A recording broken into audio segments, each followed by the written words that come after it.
The hell are you supposed to be?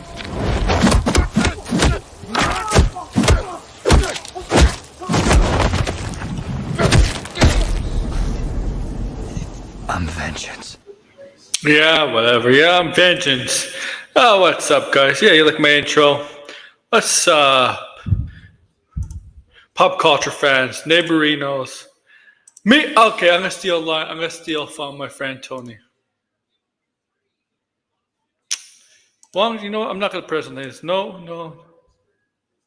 Delete. Yeah, delete from YouTube. Oops. Here we go. There we go. Better now.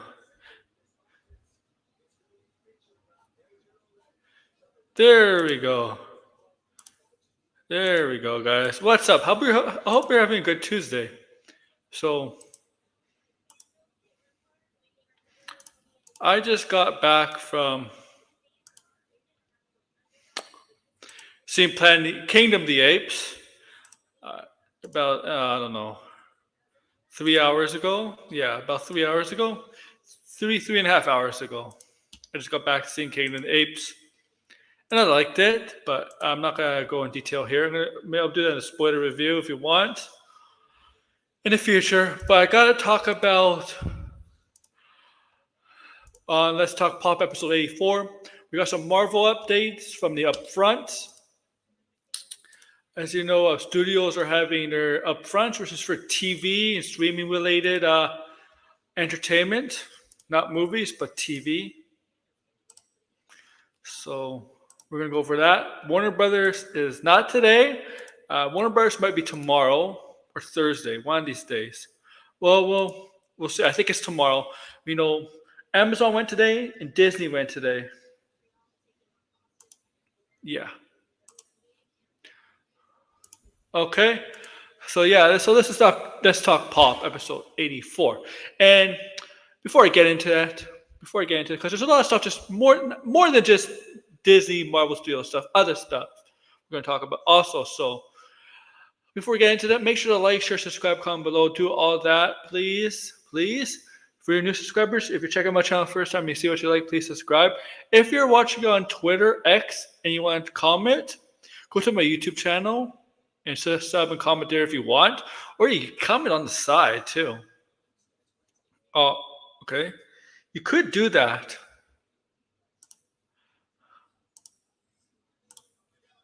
Okay.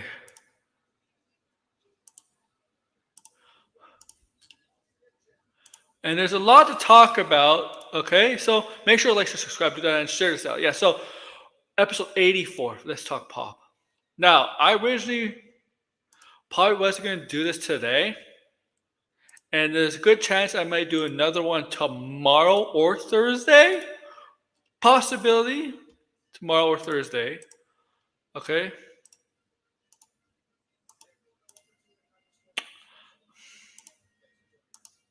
Because of the remaining upfront. That's still on top of the schedule at the event for streaming services upfront. So that made So expect another one of these tomorrow or Thursday.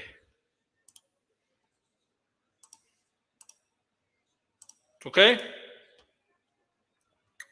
So yeah, all right, man.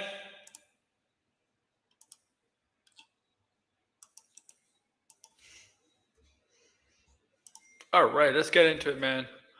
All right, so we're gonna get off of Disney, Marvel.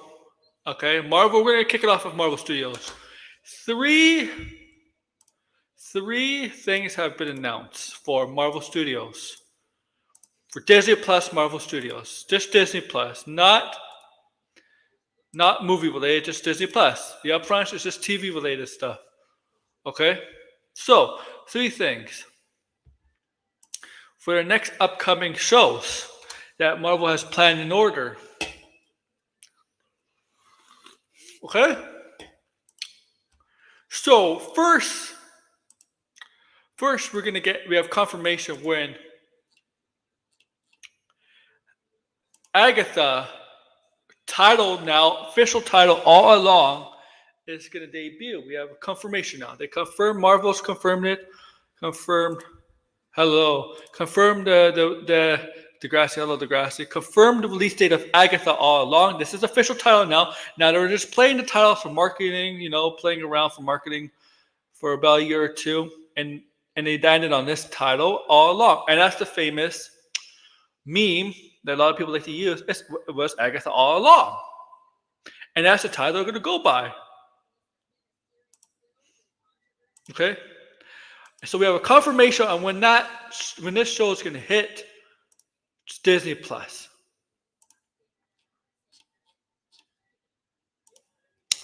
And the date, because I have not said the date. The date the show is gonna hit Disney Plus on September 18th of 2024. Were you gonna think I'd say 2025? Yeah, I wasn't gonna say 2025. 2024 is when September 18th, 2024 is gonna hit. Hello, RJ. Okay. And maybe I don't remember.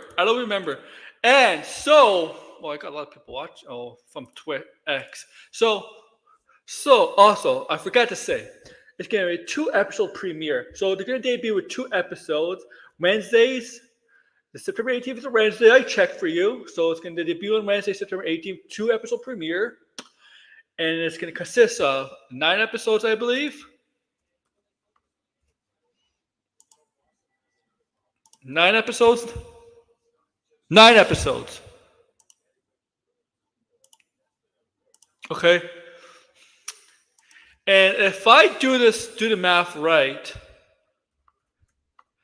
I'm looking at the calendar 2024. Let's see if I'm doing the math right. Okay, September 18th. Okay, 2 episodes, right? 2-episode premiere. So the 3rd episode will hit on the 25th.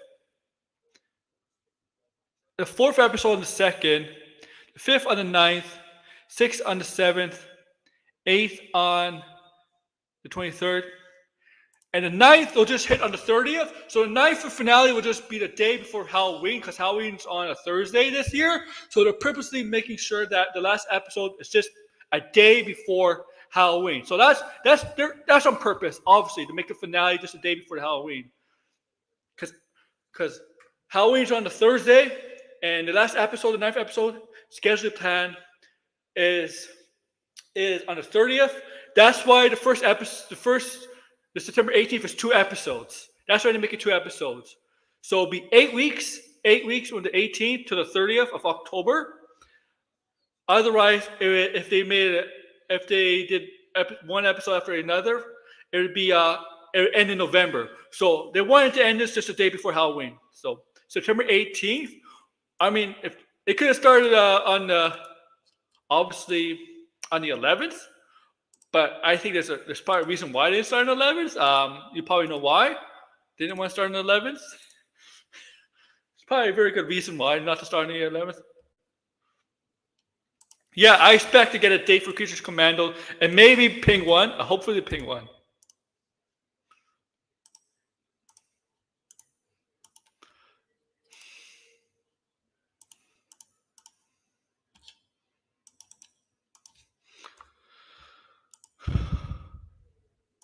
And so that's Agatha. So Agatha is the next Disney Plus show on schedule. So it might be the final. Hopefully a trailer. Yeah, so I think we're gonna get a trailer. I think we're gonna get a trailer relatively soon. I'll say next 2 weeks we'll get a first trailer. We're not gonna. That's what I think is gonna happen. Next 2 weeks. I think it's okay. Degrassi, I think it's okay to do it on the 9/11. It's done before. I know that. But yeah, so what was I going to say? So yeah, this is the last live action Marvel and I would say an adaptation for 2024. Because we're just basically 2 months away from Deadpool and Wolverine. we're kind of like 9 weeks away from Deadpool and Wolverine is release, and then a little bit less than 2 months, about 5 weeks away from this show. Oh my, hello Joey. This is my cousin. Be nice, guys, because he's only 11 years old, okay? So yes, we're gonna get Agatha. Yeah. Oh, maybe because we're gonna get. So I'm not surprised because we know Rick Flag Senior is gonna be in Peacemaker season 2. So no surprises. No, I wouldn't be surprised if a Creature Commando for a movie appearance. Okay, so yeah, we're gonna get Agatha all along in September. Perfect timing. We knew they were gonna schedule. They're gonna base this show around Halloween. I mean, it's witchcraft, right?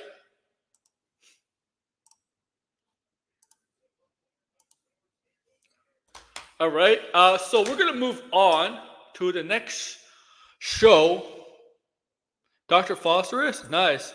We're gonna move on to the next show that has a release date, but not exact day, but a release month in the MCU, and that's Daredevil: Born Again. And this is the new logo that they revealed today at the upfront. Okay, this is the new logo they revealed at the upfront. Daredevil: Born Again. 9 episodes long. So remember, they reworked this whole show. Remember the original? Yeah, I know you are. You know remember the whole, at the first, they reworked this whole show. Remember, things weren't going, thank you, Joey. Things weren't going according to plan, so they had to rework the show, a new team, do all this. They had to bring in, some of the they brought back the actors from the Netflix show after much criticism and much heat they got. And so they reduced the schedule to 9 episodes, and now we have a release date for the show. No exact day, but expected to be a Wednesday. Okay. But the month that's coming out is March of 2025. So about basically after Daredevil. Kingpin, and we know Kingpin's in it. And we know, what's his name? Bullseye's in it. But we know months before Daredevil, we're getting Captain America: Brave World Order. February, remember. And so as of right now, for 2025, let me finish up. Because I forgot to mention the other show. The other show that's confirmed for 2025, that it's been actually done for a while. It's been done for a couple of years. Is Ironheart. Remember, she made her debut in Black Panther: Wakanda Forever. And remember, she's getting her own show, spin-off from that, Ironheart. And this show has been done for a while. And they confirm when this show is going to come out. No exact month, no exact date. This is the release year, and that's 2025. I expect it to be after Daredevil. Okay, after Daredevil. And we know one of the villains is the Hood. Okay. Maybe. We know the Hood's the villain in Ironheart. Okay. And this show's been done. Filmed, done, edited, whatever, done. Done for a while.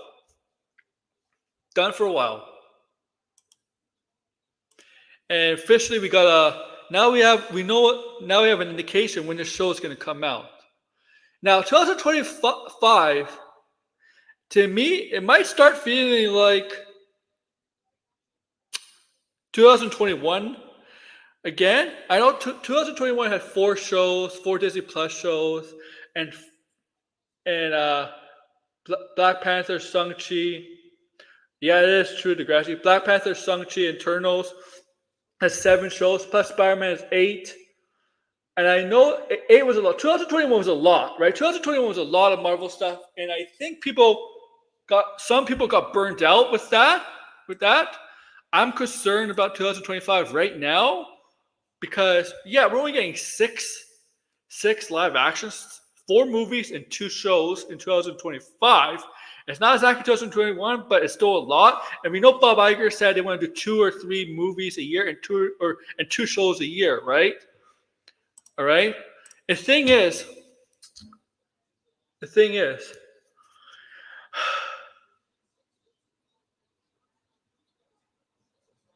when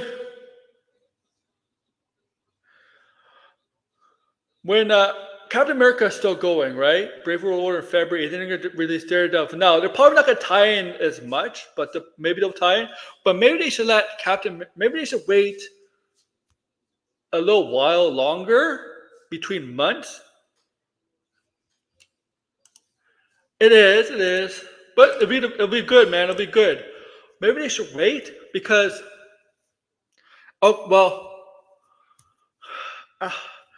I know 2020, because they don't have to do that like they have to do in 2021, right? Remember, we had No Way Home and scrunched in with Hawkeye. But we got to remember, the first 3 live action shows, WandaVision, Black Widow kind of came out at the same time as Loki. That's true, kind of. I think it came at the end of Loki, maybe, if I'm correct. But then Shang-Chi and Eternals didn't come out during a show. Maybe, but that year they had still the pandemic to deal with, right? They don't have that excuse anymore.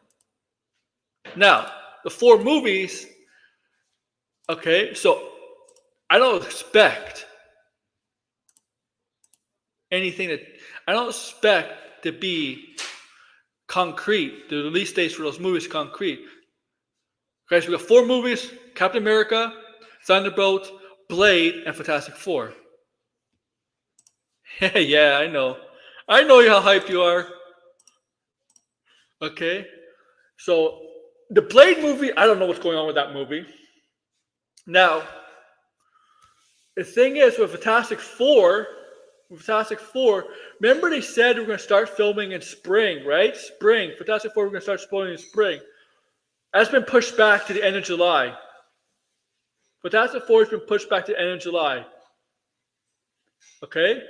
They said spring, then they said summer, and now they're saying end of July, which is summer. Yeah, correct.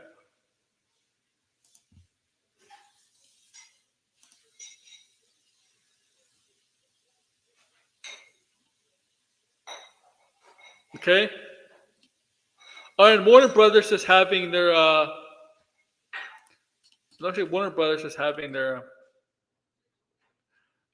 because Mortal Kombat just got a release date.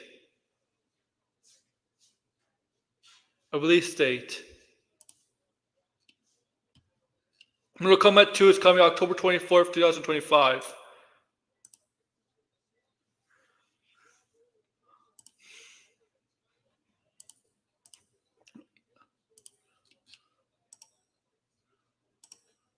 Okay.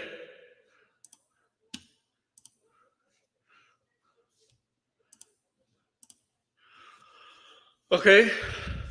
So I don't know what's going on, Blade. Marshall Ali just signed on to do another project, so I don't know what's going on there with Marshall Ali. I wonder how he has some patience, really. Some patience. Fantastic Four, I'm on the same boat as Degrassi. I don't know if it will make its July date of 2025.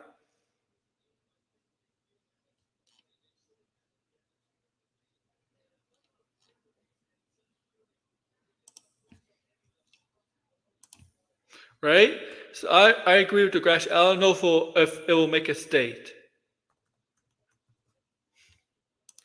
Because remember, like, Superman started filming about 2 months ago. Agatha's coming out September, Joey. September 18th this year. So don't worry about it. It's coming out this year. September 18th. My Superman started filming, so I think Superman can make its date. But I don't know about Fantastic Four.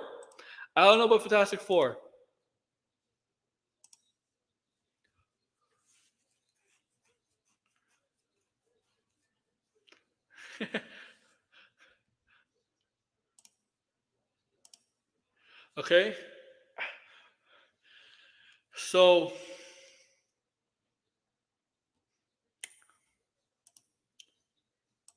that's been announced by.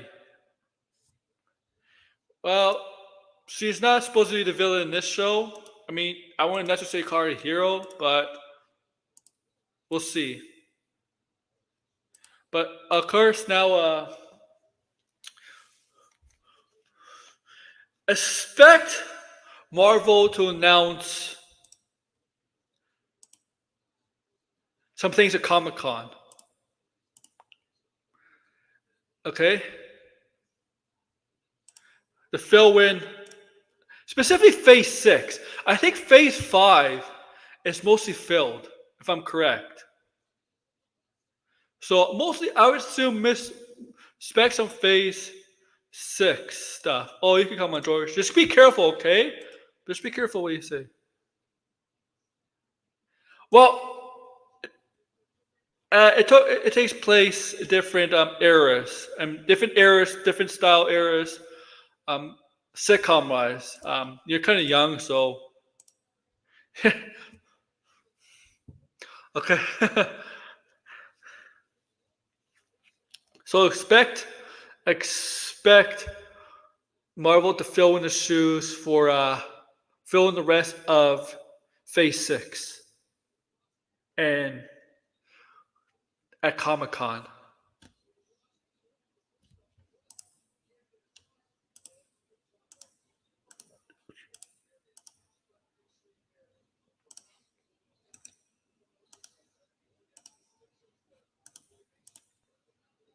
Okay.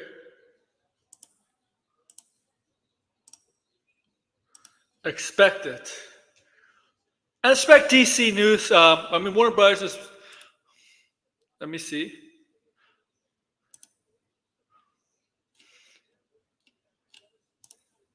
And expect Warner Brothers to reveal some stuff too for DC.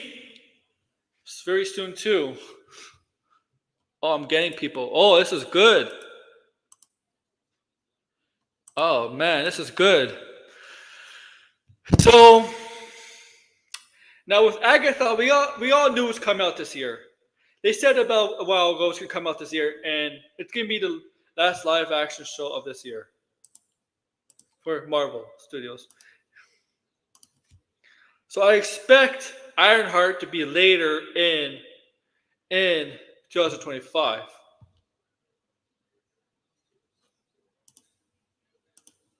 And now remember Armor Wars.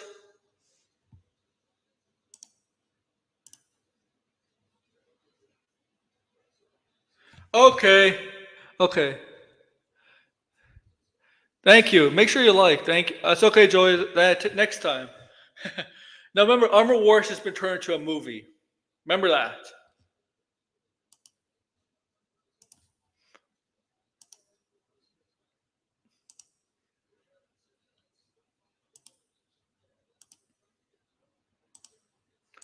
Okay.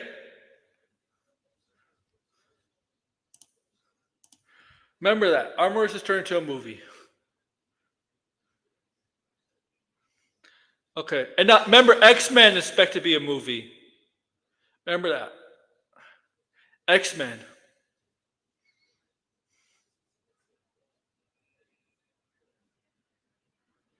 So expect X-Men to be a movie.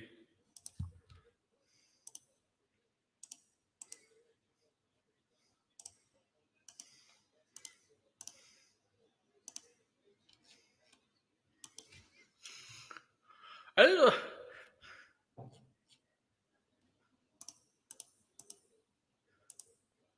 All right. All right. All right. Time to move on.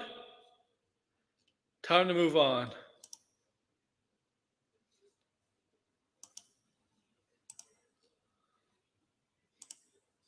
Okay. Well, what else is there?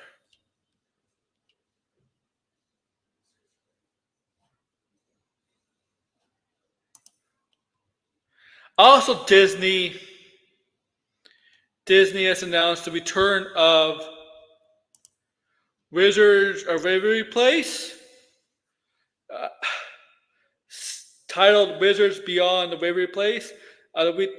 Some of the returning cast is coming back, but Selena Gomez is not going to be a full-time cast member. Yeah, she will be Degrassi. Yeah, yeah. But remember, Wizard of Waverly Place. Yeah, that show's coming back. Selena Gomez will be in the pilot or whatever. She'll be in it. She won't be a main. She'll be like a guest character. She won't be a mainstay. A mainstay character. Okay.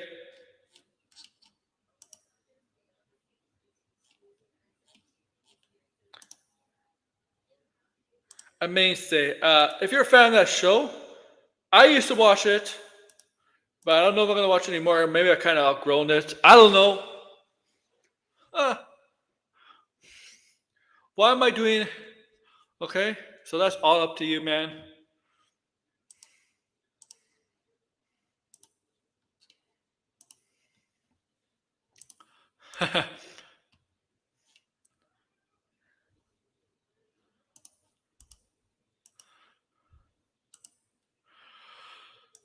And so well, let's see what else there's there. So yeah, if you want to come on, invitations there. Okay, you know what? I'm gonna invite more people on. I need somebody on. I need somebody like Wizard, um, uh, Tony. People could come on. Anybody, yeah. Come on. I think there's a lot of talk about man. There's gonna be a lot of talk about obviously, obviously this week. Okay. Oh man. So I'm gonna be moving on in case someone wants to come. If somebody comes on, I'll get their thoughts on the Marvel stuff. Marvel. All right. Well, this is Marvel related, but it's not Marvel Studios. It's Spider-Man related. And officially, Nicolas Cage is officially to star in the live-action Spider-Noir series for Amazon Prime. So remember a couple months back, it was rumored that Supergirl is releasing June 2026. Oh, really?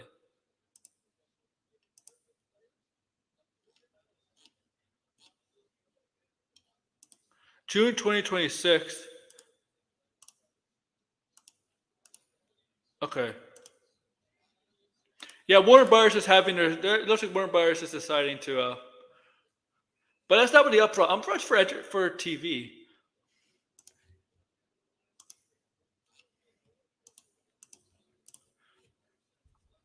Okay. So June 26, 2026.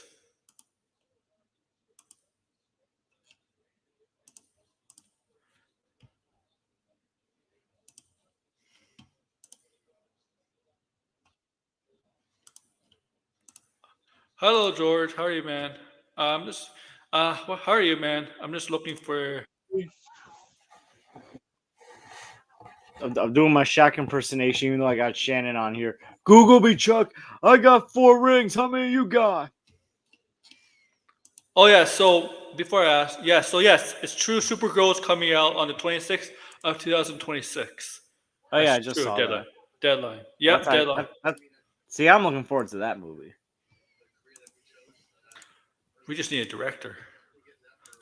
That I am super excited for. So George, you just came back from a cruise. Am I correct? Yeah, where I also got to see Kingdom of the Planet of the Apes. I just saw that today. I liked it a lot. I thought it was really me good. too. I mean, I didn't like it as much as like Rise, Dawn, and War, but like, here's the thing: I love those movies. I like this a lot. So even though I don't like it as much as I like the previous 3 movies, I still enjoyed it a lot more than most blockbusters that have come out in recent years. Mm-hmm. Yeah. I mean, that like the opening, like got goosebumps right away, and it's like, I feel like if you're a fan of both the recent trilogy and the original movies, this is the Planet of the Apes movie for you? Um, it's Because like it's continuing the legacy of the recent movies, as well as like a lot of nods and references to the original movie. it's connected. It's all connected. Yeah. And it's like I love that bridge. And look, I think I'm thinking more of this movie right now. It's like I like this more than Force Awakens a lot more. Because this could have easily pulled the Force Awakens, but it didn't. Mm-hmm.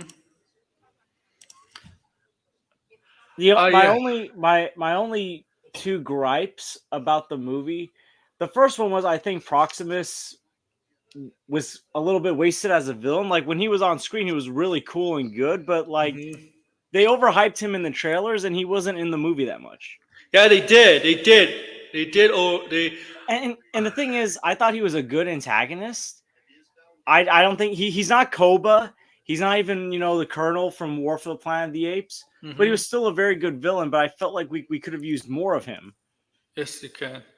And Craig my Jones. second gripe was, without spoiling it, there was a moment in the movie that reminded me too much of War for the Planet of the Apes towards the end of the movie.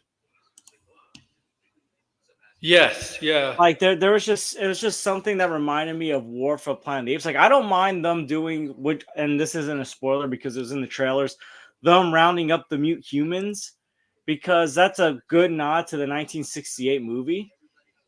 And like that movie's the original, so it's like I don't mind them throwing in nods from the 1960s movie, but copying but like kind of doing a retrack of one specific thing from War from the Planet of the Apes. I felt like it was too soon to do that. Mm-hmm. Like it just kind of felt like everything else was unique up to that point about the movie. Yeah. But besides that, I gotta time my review up for the movie nerds like tomorrow, and film my review probably later this week. But overall, I thought it was a great movie. Right now, it's my second favorite movie of the year behind Doom Part 2. I like the movie a lot too. Which is good because this and Doom Part 2 were my top two most anticipated movies of the year. And I thought they lived up to the hype. Look at blinded. I wasn't expecting this movie to be as good as Dawn and War. But you know what? It didn't need to do that. It turned out better than I thought. This is definitely probably, in my opinion, Wes Ball's best movie. Yeah. Like I was nervous when Wes Ball was picked. Not that I think he's a bad director, but he doesn't have the best track record. And you're going from Matt Reeves to Wes Ball. But after watching this movie, I wouldn't mind seeing Wes Ball do the next couple of Planet of the Apes movies. And but I'm also now a bit more confident in his Legend of Zelda movie. I don't think he's because I know he's doing Planet of the Apes, but yeah, I think Zelda's next on his list. But I'm more confident in Legend of Zelda. I'm not fully confident because obviously studio interferences and whatnot. And it's Sony produced. I think Avia Red's a producer on it. So Avia Red, very hot and cold. But I feel more confident in Wes Ball because there were some really epic moments in this movie. Yeah, and there was some really good like VFX, good cinematography in this movie. So I think he's gonna do his best to pay respect to the source material, but it's gonna be on Sony to let him cook. I think Disney actually did let Wes Ball cook because this movie was about the legacy of Caesar. And I think they did a very good job, especially because this is taking place like a few hundred years after. I think 1,000. I think it was 300. 300? Oh. Yeah, but still, which is actually like I think the same amount of time that those astronauts in the original Planet of the Apes was in space. So they're definitely tying it into the original movie, which I like a lot. But you control Heston. But basically, like he showed respect to the world that Rupert Wyatt and Matt Reeves was building with their new Planet of the Apes. Yeah, that I agree with you, Degrassi. It's Avia Red that I'm more concerned with because Westball cooked with this one. He really did. Yeah. So that's just stop. You see the destruction of if they do that, they see the destruction of the Statue of Liberty in this new Planet of the Apes. That's awesome. Yeah. But yeah, overall, I'm not gonna give my grade because I'm gonna do two reviews on this movie. But overall, if I'm gonna rank these four movies, it's gonna go Dawn of the Planet of the Apes, War for the Planet of the Apes, Rise of the Planet of the Apes, and then Kingdom of the Planet of the Apes. If I'm gonna include the original one, I would rank the original Planet of the Apes higher than Kingdom, but I don't love it like I love Rise. I'll give it that it's a better movie, but because Rise was my introduction to Planet of the Apes, I just enjoy that one more. Even though I love the original Planet of the Apes, I just enjoy Rise more because that was my introduction to this franchise. Can we all agree that Mark Wahlberg Planet of the Apes is nothing? It's not relatable. It's the worst. It's the worst of them. I hope that's not part of this universe. Oh my! Could you imagine Mark Wahlberg coming out of nowhere and be like, "Hey, what are you doing over there? Are you Caesar's great grandson?" Keep with that accent. Why are you looking like Koba over there?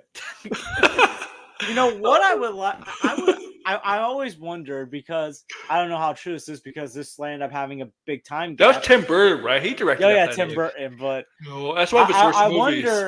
I always wonder if like Koba has a descendant out there.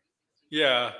Because I would love to explore a descendant of Koba, but unlike Koba, he tries to make peace with the humans.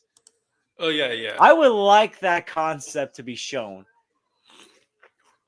And it's like, here's the thing. While I don't want to see Planet of the Apes be Disney Plusified, if there was one spin-off show of Planet of the Apes that I wouldn't mind seeing because there's a whole lot of background information that would, I think, if done right, could be captured well. It would be a Koba prequel of how Koba turned out the way that he was. Mm-hmm. I mean, yeah. And by the way, it was only a few weeks. It was only a couple months ago that I realized that the guy that played Doctor Doom and Fan Forstick also played Koba. So you went from playing one of the best villains in recent cinema to playing one of the worst villains. Yep.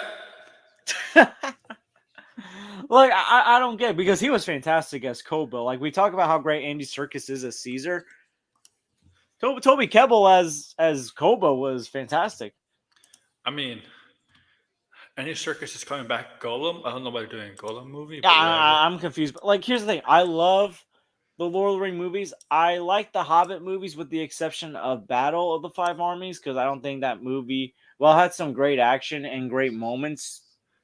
That should never they should never have made that into a movie. They should have just squeezed that into Desolation of Smog. Yeah, Desolation of Smog was good though. I love Desolation of Smog. For a while, I don't know why. For a while, that was like my third favorite Middle Earth movie.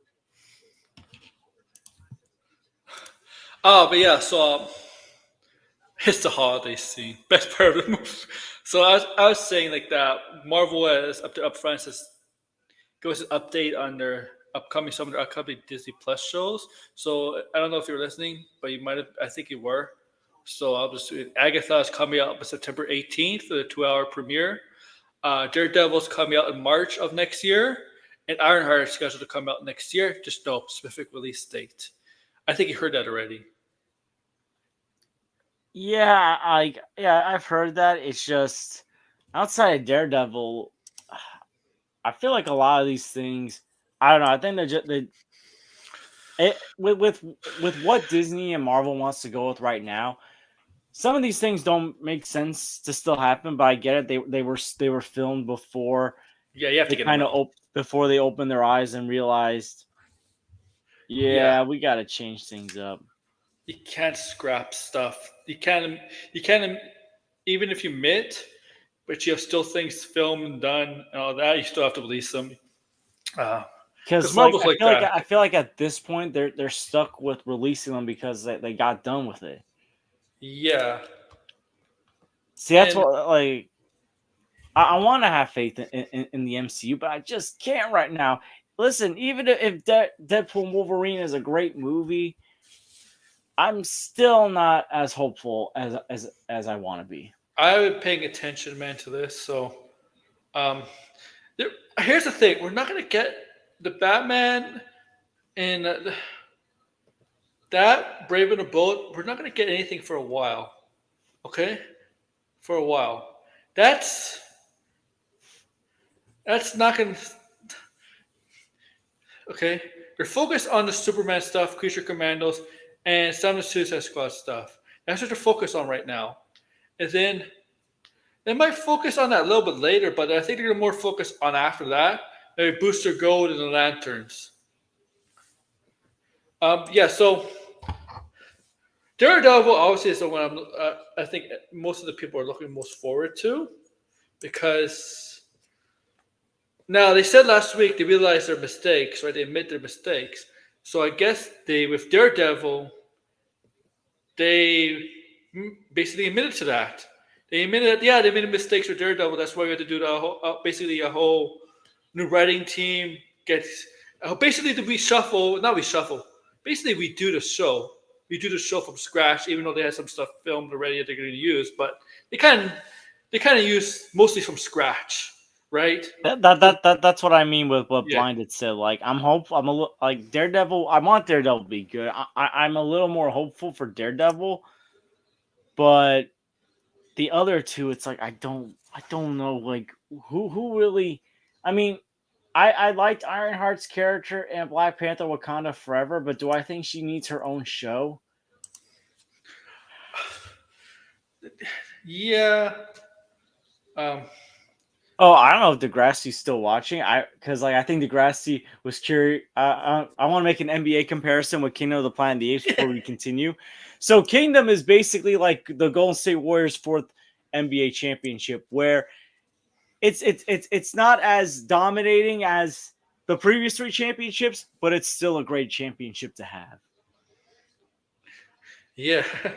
So it's like the Golden State Warriors' fourth championship.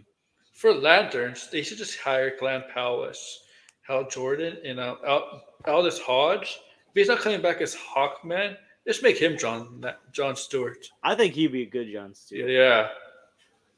You know what? I have a feeling that Glenn Powell's going to be in this new DC universe. Because a lot of stuff he's been doing is Warner Brothers stuff, isn't it?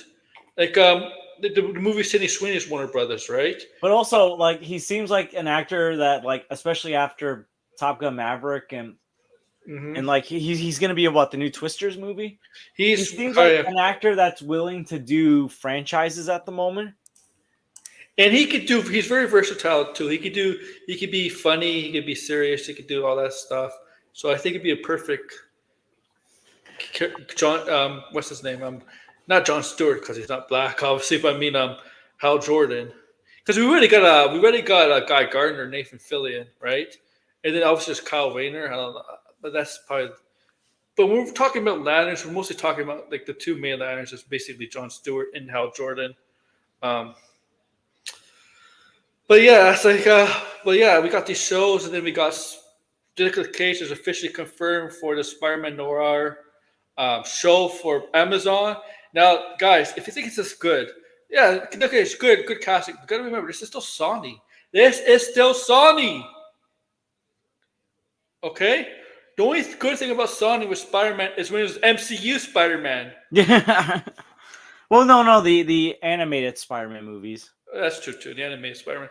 But this is live action, Sony. You gotta be careful, man. This is still Sony produced live action for Nicolas in Spider-Noir. Okay? So that's for my hype for that. Hey, Degrassi. For my hype for that. No.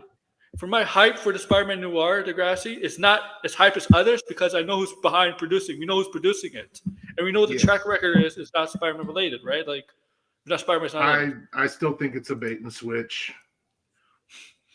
That I like. Peter Parker even going to be a character? I don't know. I don't think so. I think it reads to me like it's the Ben Urich character from Spider-Man Noir, and it feels like a bait and switch. And yeah, that's all I got to say about that. I think I'm just people hold your horses, guys. It's still Sony. That's all. It's still Sony. We saw Madam Reb is on Netflix right now, like this week. I know. I gotta watch it. Yeah, me too. I want to do a watch part for it. I want to see if they changed anything from. Oh, I don't see how there can't be minor changes from whatever it was they showed in theaters. They might have confidence in Craven by moving it to December. That might show actually confidence from them. Does it though? I don't have confidence. When was it supposed to come out? October. It's moved. October. It was supposed to come out last year. Remember in October, then August. Yeah, it's moved a few times, hasn't it? Yeah, like because when you put movies in December, that means you have confidence. That usually means you have confidence in the movie. Right in December, I guess. I mean, it used to be that way. Yeah. Especially for award season. I mean, that's basically when you drop all your heat if you're looking for awards. You know? So this is my point. If Sony can produce good stuff, but they're just lazy with the Spider-Man live action because they just want to keep the rights. That's all. Well, The Boys has more to do with Seth Rogen and Evan Goldberg than anything. It's same with Invincible and Blinded. Yeah, their shows are not bad. That's true. It's just that you know how when it comes to Spider-Man, besides Tom Holland's Spider-Man, we know they're lazy with their Spider-Man stuff because they just want to keep the rights. They don't want Disney to have full control. That's it. What is Nicolas Cage? It's like I know he said guarantee. He gets a guaranteed salary for every project, right? He's one of those guys. If Nicolas Cage says he's in MCU, he'll be laugh. No, he can say that already. As a Ghostwriter, he'd be like, "Oh yeah, Ghostwriter's in the MCU." He'd be like, "Really?" So is Carter Slade a variant of? No. I guess Eric Bana's Hawk is not considered MCU. Why not? It's the best Hulk. Ang Lee's Hulk is the best Hulk. Yeah. I'll die on that hill. I'll die on that gamma irradiated hill. But also, here's the thing: Nicolas Cage has had his own history of questionable projects. I love Nicolas Cage. I love a lot of his movies, but there's also some movies where it's like, what was he thinking with that, or what were they thinking? And this won't happen. They're not going to give live action series to characters like Spider-Man. That's why Warner Brothers doesn't do it for Batman. I mean, they'll do it for Superman because Superman, let's admit, has kind of taken a hit reputation-wise over the years. So they're like, you know what, we'll do a CW version of Superman. Batman? No. Batman will just keep for movies and stuff. Well, if they does Fox still have a piece of Batman TV? Or did that go back? Did that go back to Warner Brothers when might have been one of those deals when they sold to? Yeah, but when did they sell? When did DC sell to Warner Brothers? Decades and decades and decades ago. Mm-hmm. I think it was when Warner Brothers, when the Kenny service, what were they? Dry cleaners? I forget what. Maybe. It wasn't the Kenny Shoe Company. I know that it was another company that shared the name, and it all came together under them. But so yeah, that Fox Batman TV deal would have predated. Yeah. Batman used to be on Fox. The TV stuff used to be Fox. The Adam West was a Fox show. I remember that. It was a 20th Century Fox production. Yeah, and I just find it with Westball it's just Silk and Stone development. I just find it awkward with Westball that it's like Sony's producing a Zelda movie and like Sony and Nintendo are rivals. It's like you know that means they just want to get on the Zelda money. Like, see, they're the friendly competition. That's all it is. Friendly competition. Because Nintendo could easily have their own studios if they wanted to, movie studios. If they wanted to. Like honestly, like I kind of wish they did a animated Legend of Zelda movie with DreamWorks. Yeah. Oh, see, the thing is, we got Silk in development, but like I don't know what's happening to Olivia Wilde's Spider-Man. Is that canceled? Was that a Sony movie or was that a? I think it was Sony. I think it was Jessica Drew. I think it was Jessica Drew. Because isn't she one of those characters that's kind of nebulous and either company can use? Like Quicksilver was, and like who else? There were other characters besides Quicksilver that. Well, they couldn't use the Quicksilver name. I remember that. Yeah, like Pietro. They called him Pietro. Yeah. Oh yeah. There's a reason why they couldn't call Wanda the Scarlet Witch in those films because they didn't have the actual rights to their alter ego's name, right? Because it's X-Men, right? So that's why it took some time to develop Wanda's character because they couldn't call her Scarlet Witch. You can call her Wanda, but can't call her Scarlet Witch because you don't own the name of Wanda. Like Wanda's a public domain name. Anybody can name Wanda, right? Dumb. Yeah. That's why for years, it's just rights issues are stupid, especially now, and it's going to get muddy again because, well, no, not really, because I guess they're all in deals when it comes to like Speed Racer and Pee-wee's Playhouse. Shout just got like all media rights to those, so we'll be getting new physical media and they'll be streaming and whatever. And the fact is, Josh Whedon did not want the twins. He wanted Cyclops and Jean Grey. But Fox wouldn't let them because they're part of the X-Men universe. For what, the Avengers? Yeah. Oh. Yeah. I read it somewhere. I forget where. But that was awfully ambitious. He should have known better. When did the Fox deal finish? When was that? 2019. Yeah, that sounds right. Yeah, like I think it was announced in 2018 that we're gonna buy it, and in 2019 it came like official, right? Yeah. Because you know how these deals go, right? It take a long time to go through. Yeah, but apparently he wanted like Cyclops and Jean Grey, but Fox wouldn't let them because they wanted a different universe, right? And they brought in known better, and they had no intention, I guess. But the thing is like. Why would Fox let them use Quicksilver or Pietro and use their like? Why would they like? What was the reason why? Like because they were Avengers too, so they're like a character. They were mutants and they were in the X-Men comics, but they were also. I mean, they were primarily Avengers. Mm-hmm. There were a lot of years they were in the Avengers comics, so. Same with Beast. I think, Marvel might have even been able to use some kind of version of Hank McCoy.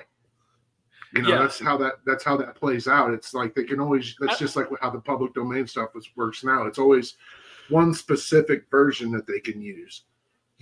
So. Yeah. It's. I don't know. I mean. Who cares? They could pay each other. They could just share the characters. Who cares? Well, we're kind of getting back to that. The old model was that like 20th Century Fox made the Batman show for ABC.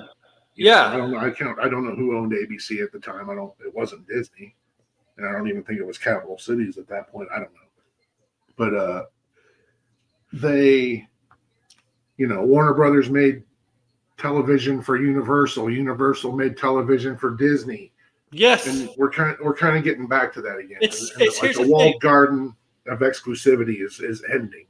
Here's the thing. People think these companies are in hostile competition with each other. No, they're friendly competition. Yeah, DC and Marvel used to have twice annual softball games. I know it was at least once a year they had softball games. The only companies I know that were hostile to each other was WCW, WWE. Well, management wise, that's management wise. The wrestlers weren't though. When they consolidated all those promotions like that, I guess that's just But they're all friendly competition with each other. Okay, like they want to be the friendly competition. Competition is good. And if they could benefit from working together. It's definitely a pissing contest. Yeah. You know, I miss the days of like Ants versus A Bug's Life. Yeah. Finding Nemo versus Shark's Tale. Oh my god! I think it's the fans make it think like they hate each other. All the studios. Armageddon versus Deep Impact. It was They would it's not so much counter programming because they were offering you different. You know, I felt that way about Civil War and BVS. I thought they were the same movie. One was just. I thought BVS was kind of better executed. One was better executed. BVS was one of the biggest. I mean, it did all the money.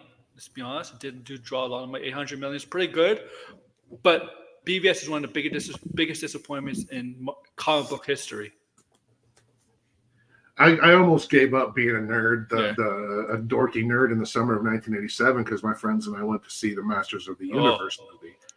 And I could just feel every ounce of like whatever innocence and like nostalgia and like, you know, childhood memories of the things I love just be sucked out of me with that movie. And kind of felt that way with BVS too. I liked it enough. I can still watch it. Some of BVS could have been a turning point for Marvel and DC. Like people would jump on the DC train more than Marvel, right? Because BVS scared the heck out of Marvel Studios. That's what they did. I don't know why. They were already on a roll. They didn't. Yeah. You know? And. Just make your movie. Just make your movie and then set a date. But that ship sailed 30 plus years ago, 40 plus years ago. I think if they never announced BVS, I don't know if Marvel would have had Spider-Man in Spider-Man. Oh, that wasn't coming either. Wasn't that happening? Regardless. Yeah, that was already happening, wasn't it? I know you weren't blinded, but man, and then Justice League. See, like. Justice League should be another turning point too in the direction of Marvel versus DC. If you like, Justice League is in the movie sphere. Yeah, I don't even. Yeah, with comics, I don't even know what like. I don't know who reads what anymore. It seems like more people are reading DC than Marvel. The DC has a richer history in Marvel, a deep, much richer history in Marvel, and DC seems. The thing is, I know. The thing is, DC, like. DC has been known to be more iconic than Marvel. I mean, Marvel's iconic, but over the years, DC's always been known to be more iconic. It's changed. It's changed in the last decade. Well, the New 52. Yes. The New 52. And then the movies. We're all ex Marvel editors. Yes. I mean, like DC was the number one comic book industry, no matter how good Marvel was, and. DC was always put on a pedestal ahead of Marvel most of the time. It's just that New 52 really hurt DC. I think I think Warner Brothers is Zack Snyder. That stuff really hurt DC. I do think Wonder Woman actually didn't. I don't think Wonder Woman got hurt. I think Wonder Woman actually got better. I mean, what's the word? I would say more. More impactful. Yeah, I think Wonder Woman. I think Wonder Woman. Yeah. I think it was a big deal. Like I don't know if it was a big deal. Like Black Panther was a big deal. Yeah. I guess in the same vein. And that forced Marvel to be like, we got to release our first female led superhero movie, and that's the Marvels. No, Captain Marvel, which you could say whether you like or dislike, there's no doubt it made money. Again, wasn't that a circumstance where they were both kind of happening at the same time? It went one didn't force the other's hand. Yeah. It was always part of their plans. And I don't know how long it took them to get a Captain Marvel movie. I don't know if it's because of the process with the naming rights with DC. I don't know if it's because of that. No. That would have been around the same time that DC officially went from Captain Marvel to Shazam. Exactly, so probably blinded. Not. Yeah. I don't know though. I know DC sells in the trash, but Batman sells everything, right? all comics sales are in the trash right now. Yeah. It's too expensive, like $6-7 an issue. And I don't. You don't buy one a day. It's gotta like I used to spend just and even having access to them now, how I do. I'm not gonna risk that any of that money on. I don't. Just they're not even collectible to me anymore. Like, I can't. I find really no value in them. I'll read the story, but I don't keep them. But I'm reading when I do that. I'm reading more DC than I am Marvel, but that's just always been the case. Maybe a couple times in my comic reading life. I know you're more of a DC fan, right? Yeah, I always have been. Yeah, I love Marvel. It's not like I love. I know one more than the other. It's just one has always been. Hey, there's no tribalism here. You can't pick one side, right? Like, no, I don't really like. If you don't pick a side, somebody will pick one for you. Yeah. So, but when it comes to art, I'm not. I'm not. See, the thing is, James Gunn. I was a Star Trek fan before I was a Star Wars fan. James Gunn kind of helped. There was Star Trek before Star Wars, so I'm not going to. Yes, there was. Yes. Right? So. But Star Trek and Star Wars, like they do the comparison, but they're so vastly different. Vastly different. Yeah, they were. They were vastly different. Yeah. I don't know if they are so much. The original stuff is, but now they're a lot more alike now than they were. Yeah, they were. Yeah, that's true. In the past, but yeah, that kind of tribalism's never appealed to me. I don't suppose any kind has really. So I did not put it in the description, but Mark Stronger yesterday is going to be in the Penguin. Now I put a poll up. I don't think it's going to be any of those characters. I put it up. And I did put up Egghead as a joke. So if anybody votes Egghead, I don't know why, but I put up somebody who's like characters who I think are bald in DC. So I put like Hugo Strange, Zaz. Yeah, I know Zaz touches his hair. This is like the third DC franchise he's going to be in. Yes. So. I mean, he was the only good thing about the 2011 Green Lantern movie. So Degrassi, you don't think it's gonna be anything, but I kind of agree with you. But I just put it up to poll for just in case. Yeah, just Steve Coogan announced or related kind of who his character in Joker 2 was going to be. You think it's Doctor? Oh no, I'm gonna say Doctor. You think it's Jonathan Crane? No, he's says he's playing a tabloid TV reporter interviewing Jack Whiter, Arthur Fleck in Arkham, and if Jack Whiter, that's certainly a name they could use. But I don't know. I don't think he gave a name. Hey, red carpet somewhere. So Marvel, yeah, but you did like. I mean, whatever you think of Oscar Isaacs, I know, Blinded. You did not like Oscar Isaacs in Moon Knight.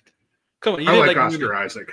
That dude's I like. You can put him in anything, and I'll watch him. Even Apocalypse. They're just like.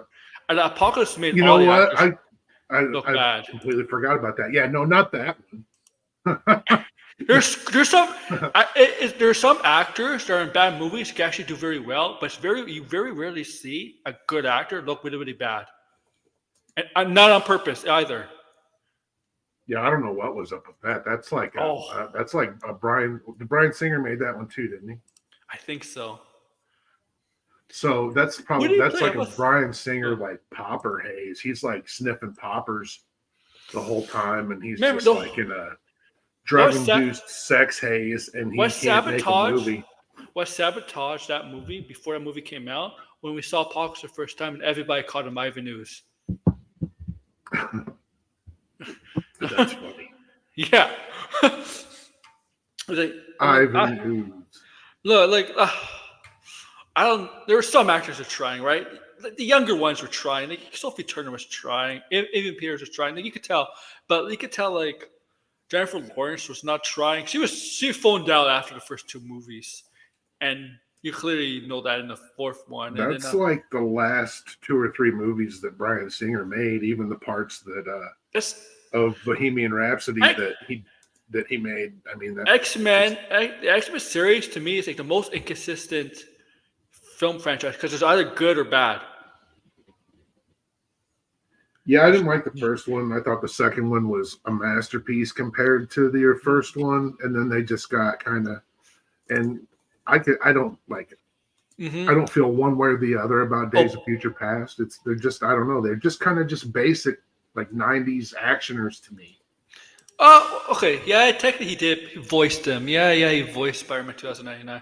We're gonna get the Booster Gold because what else is there? Yeah, let's get to Booster Gold. Oh, let's get to based on Glenn Powell's performance in Hitman, which drops in a few weeks here on Netflix. Yeah, I don't know. Hal Jordan's not particularly known for being funny.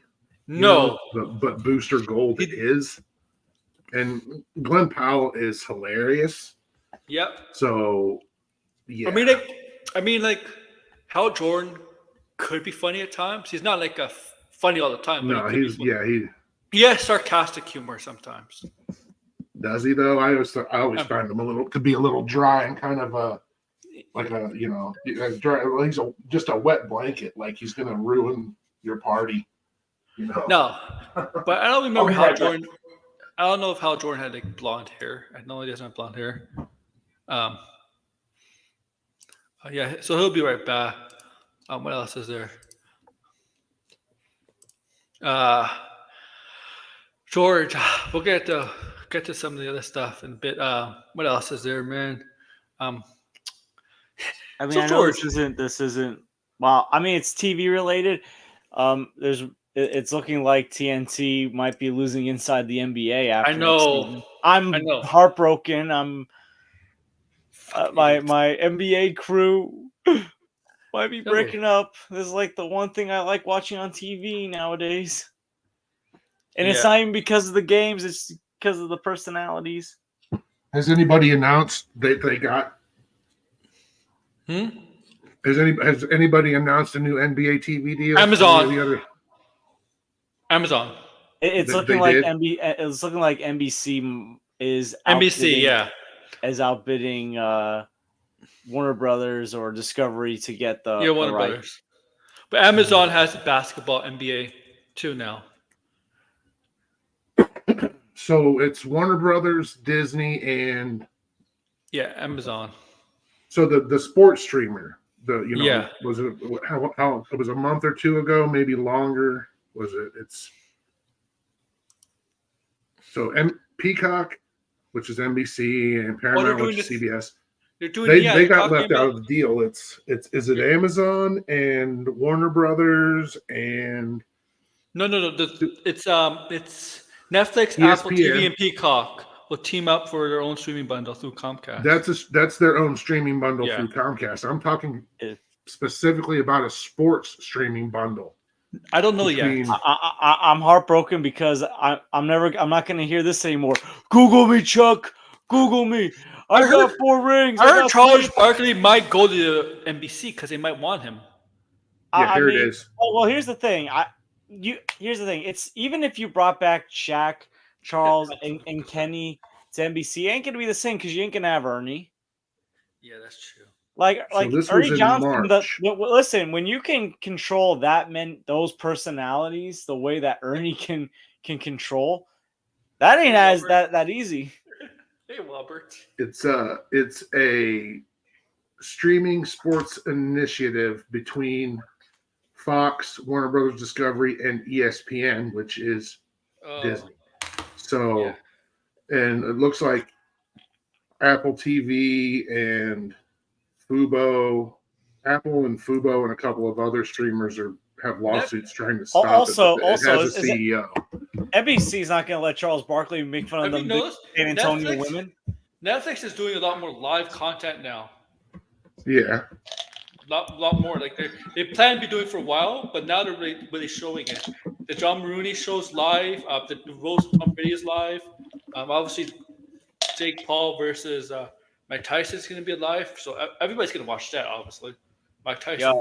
Jake Paul. Yeah, I can't wait to see NBC ain't going to let kid get his face pushed in by Mike Tyson. Oh yeah, well let's see that too. NBC ain't going to let Charles Barkley make fun of them big old San Antonio women.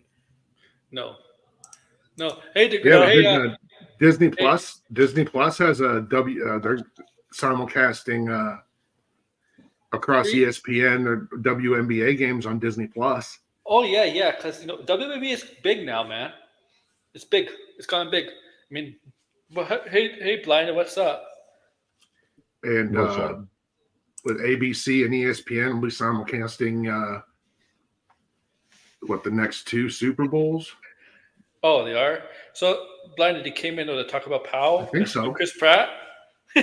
No, I just came in because now I have the time to come in. Oh, nice. But talk what you wanted to talk about because I don't want to start from scratch again. Oh no, that's fine. Yeah, you heard Marvel stuff. I'm pretty sure some DC stuff. I know your thoughts on Marvel and DC. The upfronts are going now. I think Warner Bros. Is tomorrow. First thing tomorrow, 10 Eastern. I think 9 or 10 Eastern in the morning. So I'm surprised they released their trailer for House of Dragon, second trailer today and not tomorrow because of the upfront. That's some of your classic counter programming. Yeah, I know what you're saying there. We've already didn't they already release a teaser a while back? Didn't we already get a couple of flashes of the show? Yeah. Look, I know a lot of people love I'll watch that show, but I'm not I'm not hyped for House of the Dragon. I'm so jaded. It's hard for me to get. I can only hype what I can hype, and I can't hype Game of Thrones. The last season of the first season of that show was great. This new one, Yeah, and I don't want to say if I liked Rings of Power more or less. They just both were like, yeah, hey, look, dragons and stuff. I hate Sauron's look in the Lord of the Rings. I do not like his look. I mean, Sauron has to look like long hair. It has to kind of look like an elf. Just the face, though. Is it a totally different actor playing in this season? Yeah, I think so. I don't necessarily agree, Arkham. I think both Marvel and DC right now are pretty equal in terms of the writing itself. Yeah. I mean, I don't read comics. And DC is doing really bad. I mean, in the top, I think it was the top 50 of February 2024. It was just like Batman issues from previous months, and Superman was all the way at 30 something. It was only Batman and and Nightwing. Nightwing also was in the charts too. Here's the thing: people have to understand Superman for the past years. Superman's been selling like garbage. Moon Knight is selling. By the way, this is not the brand of Superman. It's not there anymore. Yeah, it's really not there anymore because the Moon Knight is selling better than Superman.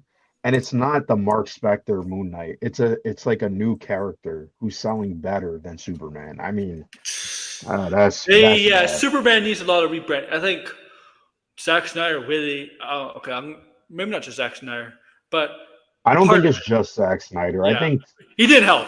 I think we'll see next year, but I think if that Superman movie does not do well, I think that's kind of yeah, what are you gonna do? They can't deny it anymore. They can't do the death of Superman again because in the early 90s, when DC was struggling, they announced they're going to do something bold, and that's the death of Superman to rejuvenate interest in DC.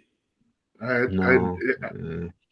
believe in the new movie, the death of Superman is referred to in the past tense, and it might even be a slight jab. Maybe. I don't want to say that, but that's what I'm saying. Right. It's going to come off that way. It's going to come off that way either way. You're just gonna anger. You're just gonna anger that.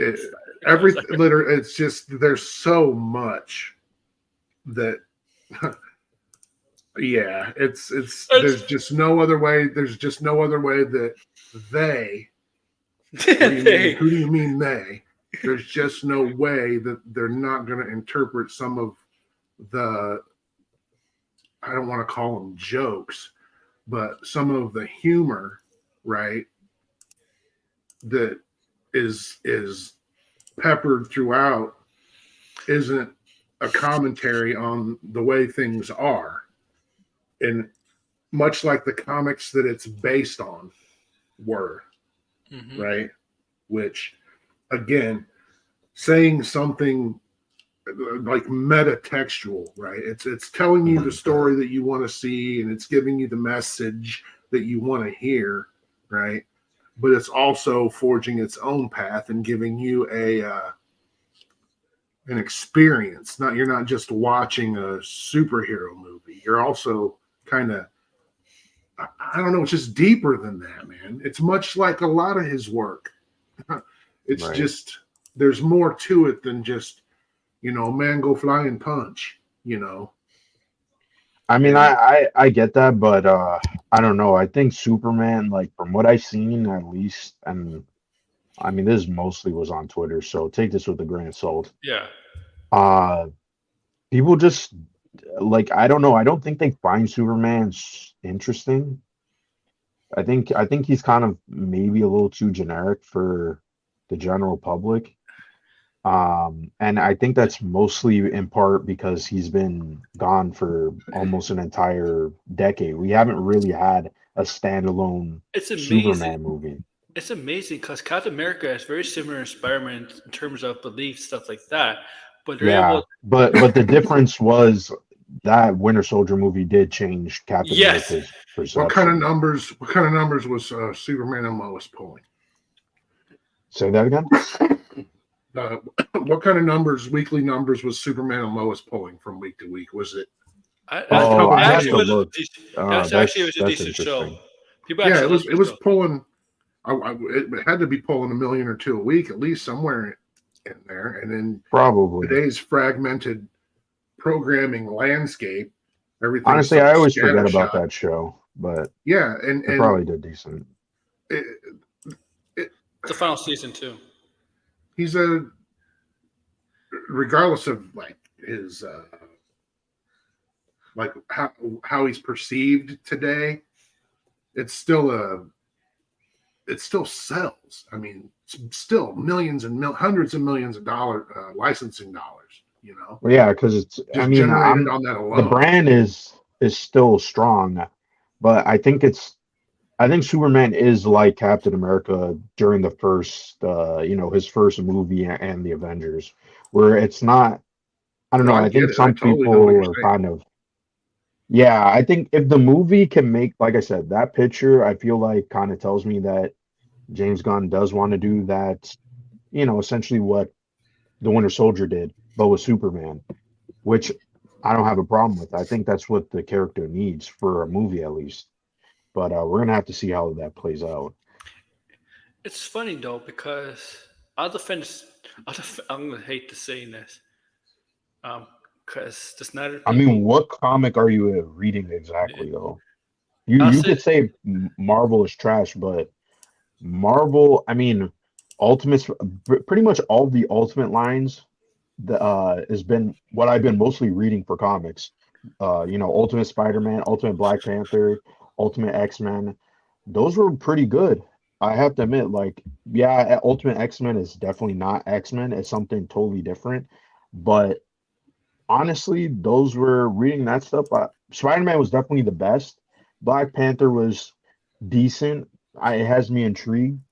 I probably prefer Ultimate X-Men over Black Panther, but no, this broad stroke of Marvel is putting out garbage comics is not true. Maybe Spider-Man, like the mainline Spider-Man, is bad, but everything else, like Moon Knight's been pretty good.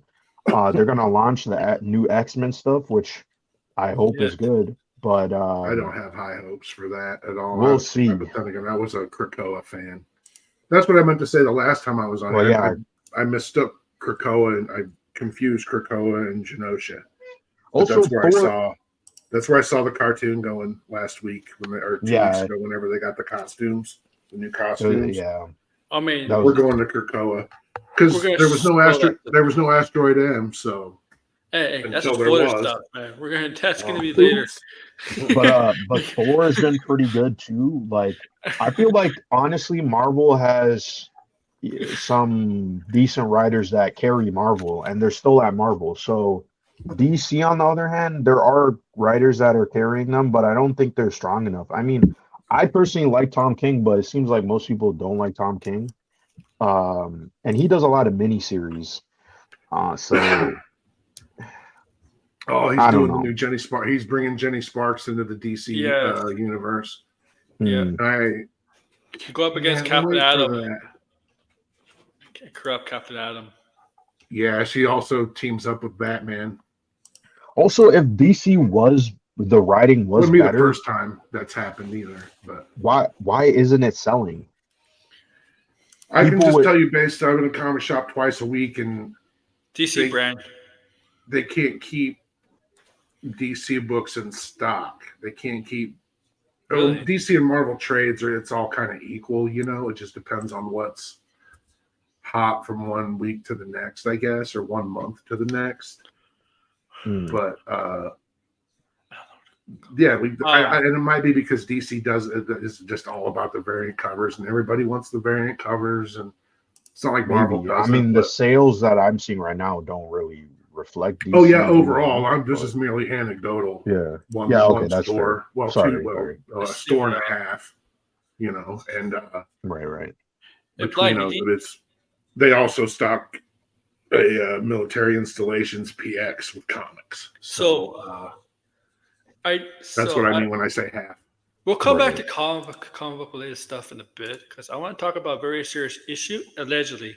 So apparently Francis Ford Coppola allegedly tried to kiss some of the female extras while filming a bacchanalian nightclub scene in Megalopolis to get them in the mood. This movie is going to be super interesting. Well, you know, I've heard rumors about Francis Ford Coppola and people that he's been tied with. I can't remember the specifics, but I was watching like the stream of like I think it was like a month ago. So like a former like Nickelodeon actress who like has had a bad experience with Dan Schneider. She was like looking at like how like certain people were connected to Brian Peck, and like I guess a person that was connected to Brian Peck had a connection with Francis Ford Coppola, and like weird stuff like was like coming out. I can't remember the specifics, but I don't know if it was tied to this or something else in the past. But honestly, hearing this does not surprise me. After like that Disney stream and how Francis Ford Coppola's name was brought up, not Disney, that like stream from a former Nickelodeon actress.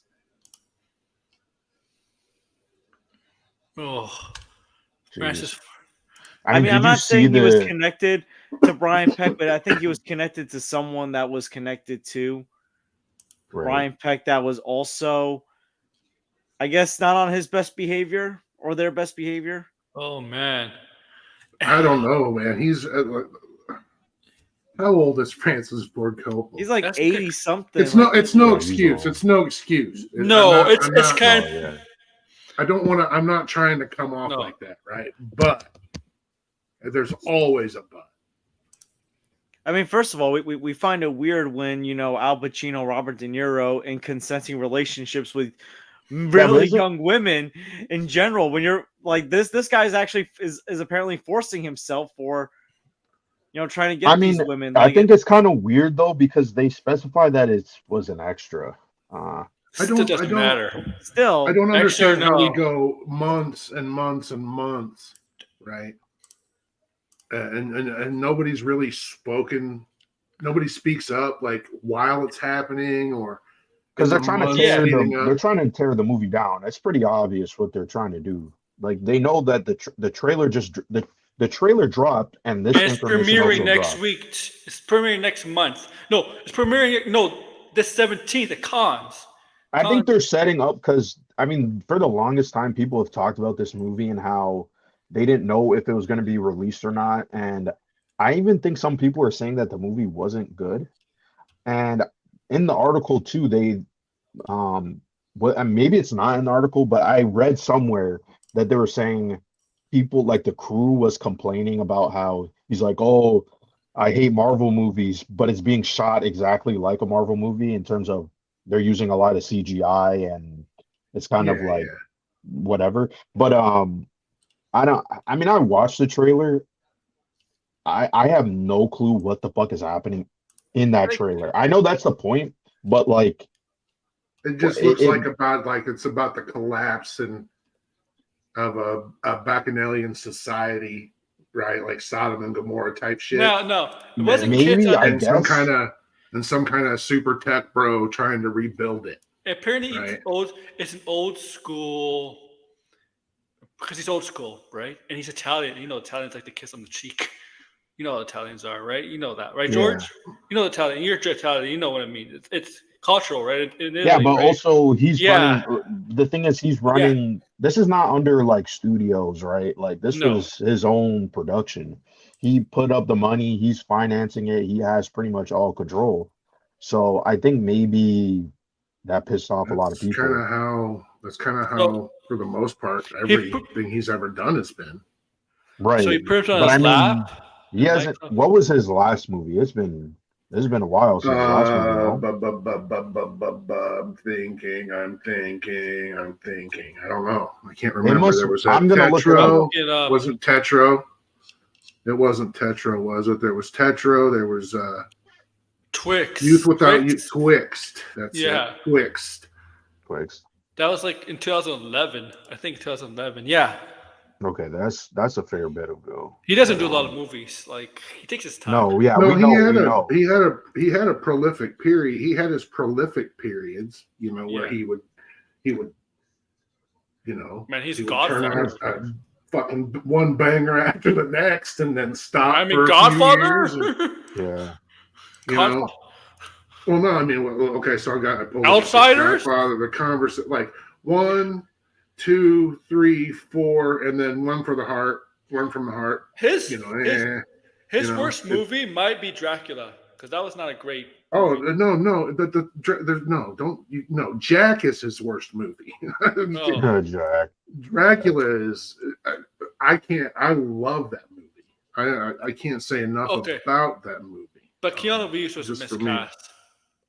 Well, not so much miscast as just that they could have just the ADR was shit. Now he was. The thing is, he was kind of like Keanu Reeves is not a bad actor, but he's kind of exposed. He was exposed. Honestly, I don't think he's a great actor. I don't think he's close to good either. But he was exposed. He's okay though. He was exposed in that movie because his accent was very bad.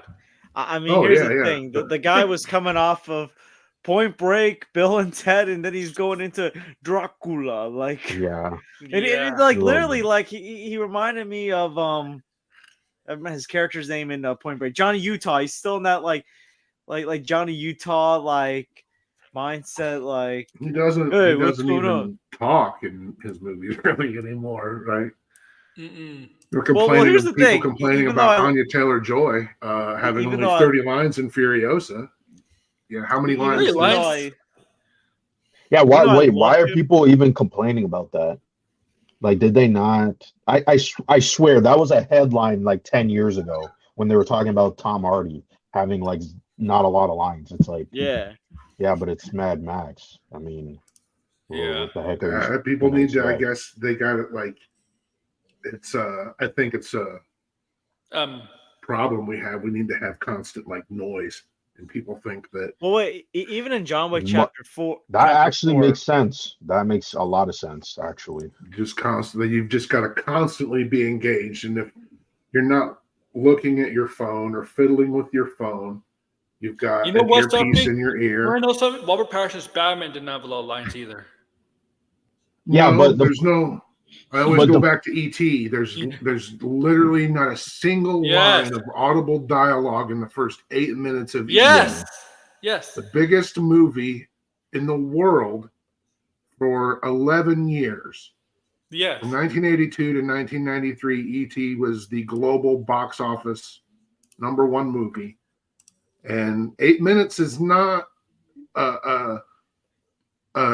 unsubstantial amount of time in a movie for there not to be anything. There's a lot happening in that 8 minutes, but not a word, and it happens, And I don't know. It's just a constant. We live in a world where we need to be constantly stimulated. 30 lines is not little. It's not little. Like, it's not like it's 10 lines. It's not little. It's just 2.5 hours of her making a war face, but it works. I mean. What else is there? So yeah, that was a nothing story, like a nothing burger of a story. Yeah, what's so funny, George? I'm not gonna say on stream. I'll say it after. Okay. But one thing I want to add about Keanu, like even in John Wick Chapter 4, which is a phenomenal movie, when he like dropped the line of like "I'm gonna need a gun," I couldn't help but laugh when he delivered that line. It's like, listen, I love Keanu Reeves. He seems like one of the few really nice celebrities out there. I love a lot of his movies, John Wick, Point Break.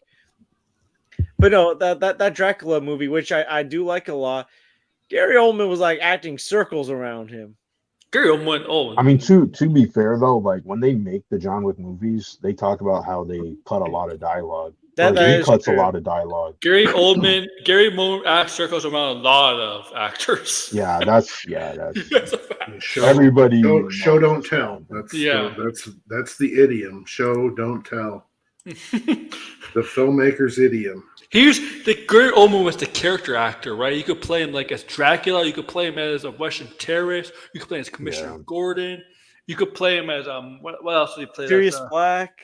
Sirius Black, yeah. I will say, I don't care what anybody says. I hate True Romance. I just hate that movie. I'm sorry. I think that's a thing. You had to be there. There's I'm gonna be honest. I'm an old man, so I have to say this. Like, there is the weight of experiencing a thing in its time is invaluable to the experience of that thing.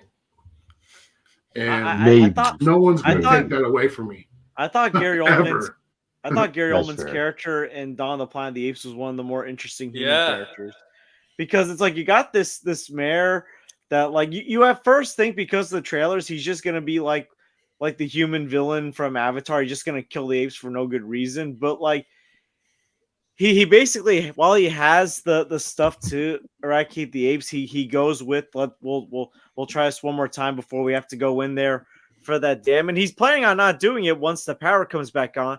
But then freaking Koba just ruins it all by like charging in on a horse, going shooting up. I've always dreamt, like I said earlier in the chat, that how ubiquitous the apes, the fox apes were for me growing up. There were the movies, there was a TV show, there was a cartoon, there were comic books and magazines. One of my favorite jokes from that 70s show is when Kelso thought that the apes in Planet of the Apes were real apes. Idiot. Because like it was like the episode they saw Star Wars where he's like, no ways it could be better than Planet of the Apes. They use real apes. Technically, apes do win the planet. I mean, technically, humans are apes. We're hairless apes. Yeah, hairless apes. We're But I always wanted to see like the original Pierre Boulle novella. The ape society was like at the time of the 60s, 50s at the time. Hippie apes. The ape society was like there might have been hippie apes in I know there were fancy bougie like apes at a fancy dinner, right? They just to see that like apes in an ape in a lab coat with like glasses on, like mixing beakers together, and did you all see Blinded? Did you see the Kingdom? No. Oh, I don't know if I want to spoil something because it's okay. I don't really. Okay, care. I know Degrassi had trouble they drove seeing, right? Trucks and they had tanks and stuff. Degrassi, you had trouble seeing. You managed to get to see Kingdom, right? Yes. Okay. So you know at the end. Okay, spoilers, guys. I'll let you know in the chat. You know at the end where you got May and Noah, right? And how did they part ways? They part ways, but Noah's like, it's like we can't trust humans, and is there ever gonna be a peace between us? What if like there's a war in the next episode movies, the next movies, because they're setting up. It's clear. They made it clear they're sequels. They confirmed that.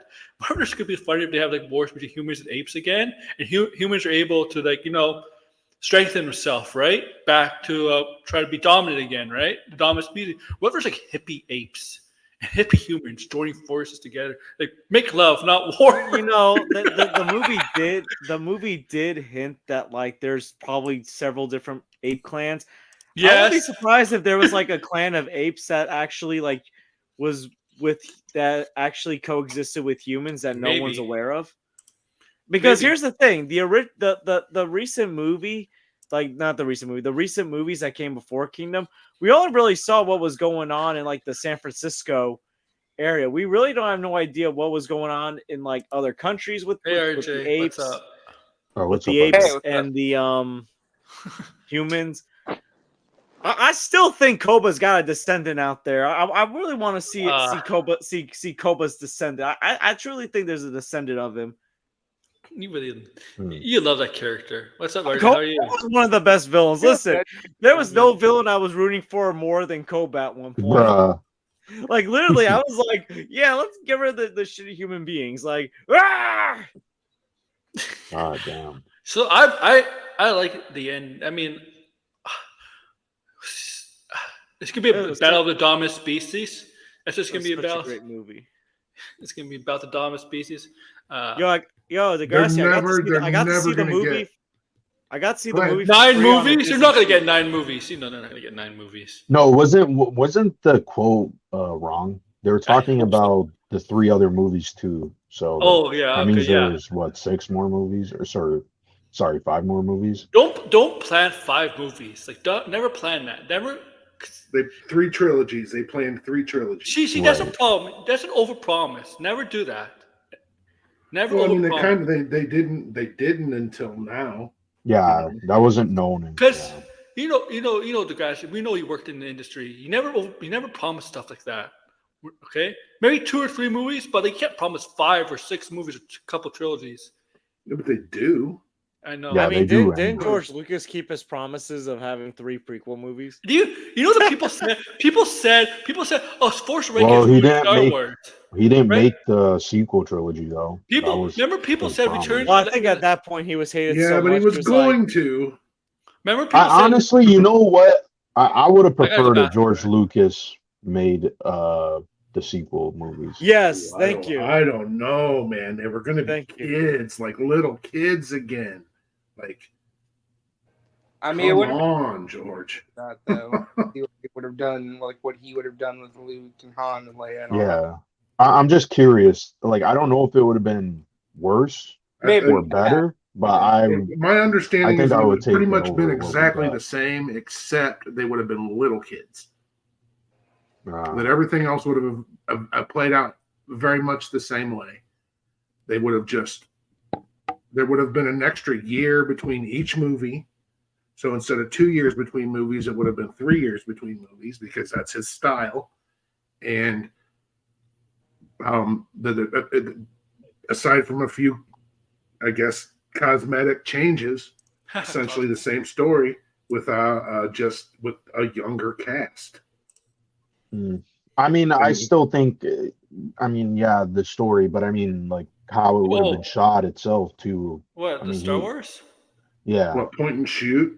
Remember? No, I'm just sort of curious. Dude's not necessarily known for his dynamic camera work. No, he's not. But I'm saying with the prequels, like, he was trying to advance the technology. So I'm curious to see what he would have done exactly to make it unique or feel like, oh yeah, this is a next step in whatever. Degrassi, I don't know either. Degrassi, you remember that? Guys. They said the Last Jedi ruined Star Wars. They said the exact same thing when George Lucas did Phantom Menace. Honestly, I would say the Rise of Skywalker ruined Star Wars for me. Go back and pull up some of the initial reviews from The Empire Strikes Back in 1980. And go back and pull up some of the initial reviews for Return of the Jedi in 1983. They're not pretty. Most of them aren't. Right? So nothing changes. Everything's the same. Just shit gets everything that's a memory hold, and we just forget that everything is the same as it was before. It's just got a new coat of paint, and they, young minds, fresh ideas. But it really, I'm telling you, it's the same argument here. I'm having the same argument with you guys. I have the same arguments with you guys today that I've had in every other decade of my life with friends and family members and people at the comic shop or people, it's just, you never get tired. Nothing changes. No, nothing changes. Just the names. Yeah. You'll find out eventually. You'll be like, damn, he was. Yeah, as you get older. It's it really is like the Matrix, man. Like every 12 or 15 years, shit just reboots, and you're like, oh, I'm just older. It's the same, but I'm older, and I owe more money, and everything's falling apart, and that's pretty much it. Where's it gonna go? Okay. Now, man, the usual suspects are pissed off about the Tomb Raider live action series for Amazon because they have. I have to be honest. As a Tomb Raider fan, it's because I'm looking forward to like her creative touch on it whatsoever.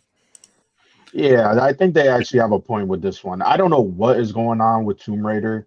It seems like Amazon is driving that franchise into the ground because even the new game, very suspect of that new game based on what is being said. Not excited. I'm not so worried about. I mean, they got. I mean, the interesting thing is they have an animated series over at Netflix right now that they're doing, and then they got a live action. I'm more interested in the animated show personally. That's what I'm more interested in. The live action thing, I just don't have confidence in her abilities. I mean, I understand she had Fleabag, but like, I'm just like, I don't know. Yeah, the thing is, the part that is weird to me is that, I mean, all of her other stuff, I feel like has been very sarcastic and more comedy centric. And so this would imply they're going to do some of like the old Tomb Raider campy stuff, but kind of like put like a satirical lens to it or like commentary. Yeah. Like, to me, that's not interesting. Yeah, I just don't know if that's going to work. Yeah, I think if they just did the gritty trilogy reboot as a TV show, that sounds a little bit more unique. I don't think we've had, or at least I can't remember a TV show that was sort of like that. But I have no interest in going back to the old stuff just to make fun of it and make it a satirical. I don't think that's what she's going to do. I really don't. She is like one of the most highly paid and highly sought after script doctors in the business, right? So she's had her hands on so much stuff that you've liked before but don't know it, right? Well, I'm curious to see what this those is. things This is just the because pretty sure she's going to write and direct Bond 26. So, yeah, that last James Bond movie. I don't know what the heck that was. And didn't she have some involvement with that? She's had some involvement with she's the last two. She's a co-screenwriter with I don't know. This also too, the fact that they were saying that this is going to be a cinematic universe with Tomb Raider. What does that mean? I don't even know what that even means. Who else do we play in the Tomb Raider universe? What does that mean? Like, so they're gonna do a TV show. They're gonna do a movie with the same actor. Like, I don't understand. Like, Amazon said that today. I don't think they said this today. I'm really confused because I thought this was already announced already. Like, wasn't this talked about already? Yes, that's what I say, memory hole. You've read 1984, The Memory Hole, right? Where like he gets a story and all he does is change the name and shit. It's the same headline, but it's just a different name and the date, and then he puts the old one in the little hat. I swore it was not a rumor. I thought this was officially announced. Like, I saw the document they were talking about, it's going to connect to the games and Amazon is going to publish the new games. I could have swore this already came out, and they were talking about it was going to be a cinematic universe. The games are going to be connected with the show. Oh, you're doing the Fallout thing? Yeah, but why even bother doing that? That with must Tomb be an Raider? Amazon thing. Yeah, but Fallout makes sense. Yeah. Tomb Raider. What is Amazon? Is Amazon gonna do like 12 Fallout shows? Not 12 Fallout. Oh, they could do if they really. They could. No, they could turn Fallout into The Boys if they really wanted to. They could. I just wish something could just be like a thing and then go away. See, Degrassi, when but the thing is, but with I don't really get that because Fallout is kind of like Star Wars. Star Wars is not going to go away. I get Degrassi almost gave me perfect for that. Degrassi almost gave me a heart attack yesterday because he mentioned something about Amazon. What's Amazon going to reveal for today? And I thought, oh, they're going to reveal The Rock for Kratos. I said, is Amazon going to bring out The Rock for Action Santa? And I thought it was Kratos first. They didn't bring out The Rock for Action Santa. They brought out. I said he's going to come out pee in a jar. Alan Richson. They brought out Alan Richson for Jack Action Reacher's Santa. doing very well. Yeah. Because apparently they're trying to corner the market on Action Santa with having a. So we've got MEA or Maya or whatever they're called. Well, it was called Red One, right? The Chris Evans movie. The Jake Kasdan movie with Rock and Chris Evans and J.K. Simmons as Santa. The one he peed in jars and came late to.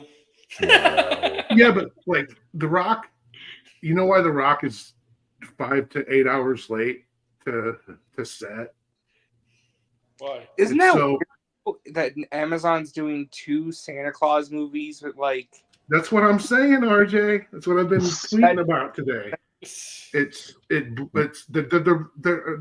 not the same movie because they sound like the same movie to me. Well, because wait. Red One is Rock and Chris Evans, J.K. Simmons as Santa, and Santa gets kidnapped or his bag gets stolen, and then. Well, the thing with Red One. We're planning that on being a multimedia franchise because they were motion with that all over their Amazon packaging. It was going to be like a really big deal for them. So I'm just very confused. And so now they announced The Man with the Bag with Jack Reachers, Alan Richardson, and Arnold Schwarzenegger as Santa Claus. So what the hell? Pretty soon you'll be seeing some artwork, some Merry Christmas, some hand-drawn and inked artwork for Action Santa coming soon. Action Santa coming soon. Because this preposterous idea that seemingly originated with Richard Donner and Scrooged in 1988.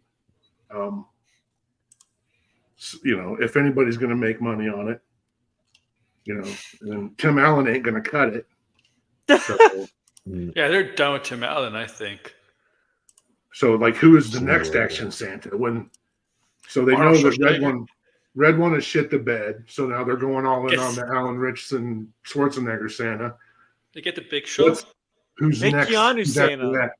Get the Big Show in the Arnold Schwarzenegger movie. Wasn't he in Jingle All the Way? The Big Show. Was he? I don't remember. The Giant, wasn't he? Like remember those Santa Claus? Yeah, RJ. Yeah. Remember Degrassi? Remember with all those Santa Claus or selling in counterfeit? What's Turbo Man? Yeah. Oh, it's Turbo time. Yeah. Oh yeah, the Santa Claus, all the Santa Clauses that were like con artists, like yes. With the actor from Seinfeld, right? With the actor from Seinfeld, the Mickey actor. I forget his name. That was such a funny moment of the movie. Kramer's little person friend. What's his name again? The actor. You know what I'm talking about. Yeah.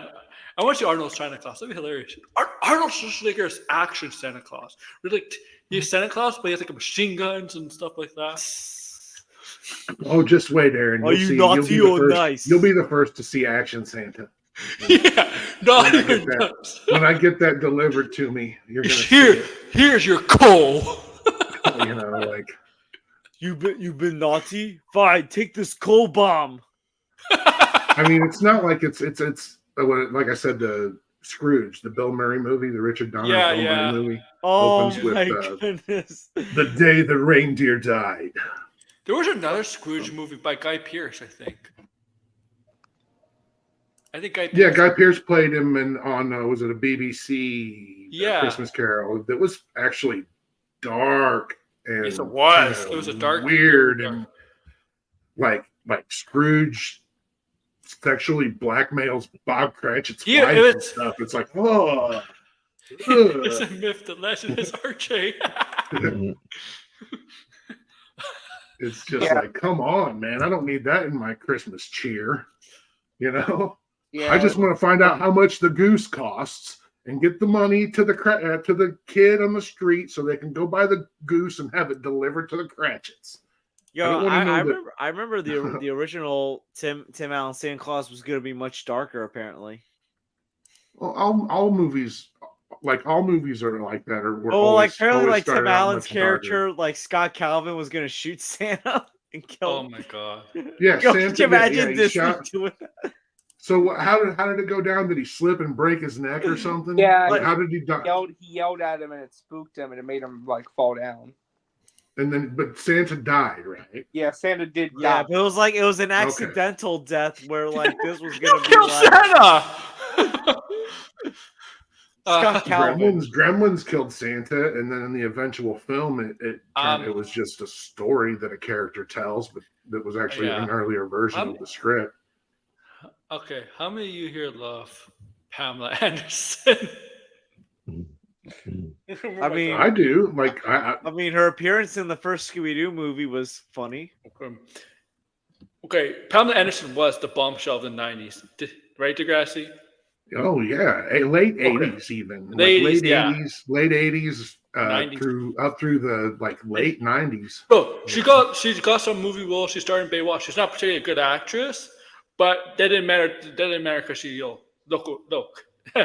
She got cast because her look. But there was a very famous movie that people talk about with Pamela Anderson, and that's called is it Barbarella? Barbed Wire. Barbed Wire, yeah. Barbed Wire was a Dark Horse comic. When Dark Horse, what was it, 94, 95, something like that, Dark Horse launched a line of superhero books because Dark Horse wasn't necessarily known for superhero comics at the time. So right around that kind of Death of Superman, Nightfall era, right after that, like when everybody was publishing superhero comics, Valiant, Plasm, So Acclaim. Dark Horse had Barbed Wire. It was one of their mainline superhero titles. So I made a mistake. Sydney Sweeney is not doing Barbed Wire. She's doing Barbarella. Yes. Yeah, apparently Edgar Wright's going to direct that, which is crazy. Yeah. And Barbarella was a French comic strip, and I want to say like the 50s. It started in the 50s. About Jane sexy Fonda. space girl. Yeah, Jane and the Fonda. movie was in the 60s, and another one of those things that was kind of ubiquitous. I think my dad had it on Super 8, like had a bootleg of it before home video. He had a bootleg of Barbarella on Super 8 reels. So like Sydney Sweeney, right? Everybody talks about Sydney Sweeney. Oh, she's getting all these roles because look at her. She's branching out. She caught on quick. Oh yeah, she's trying to find a hit so then she can, level up, I guess. And the reality of this character is Webb.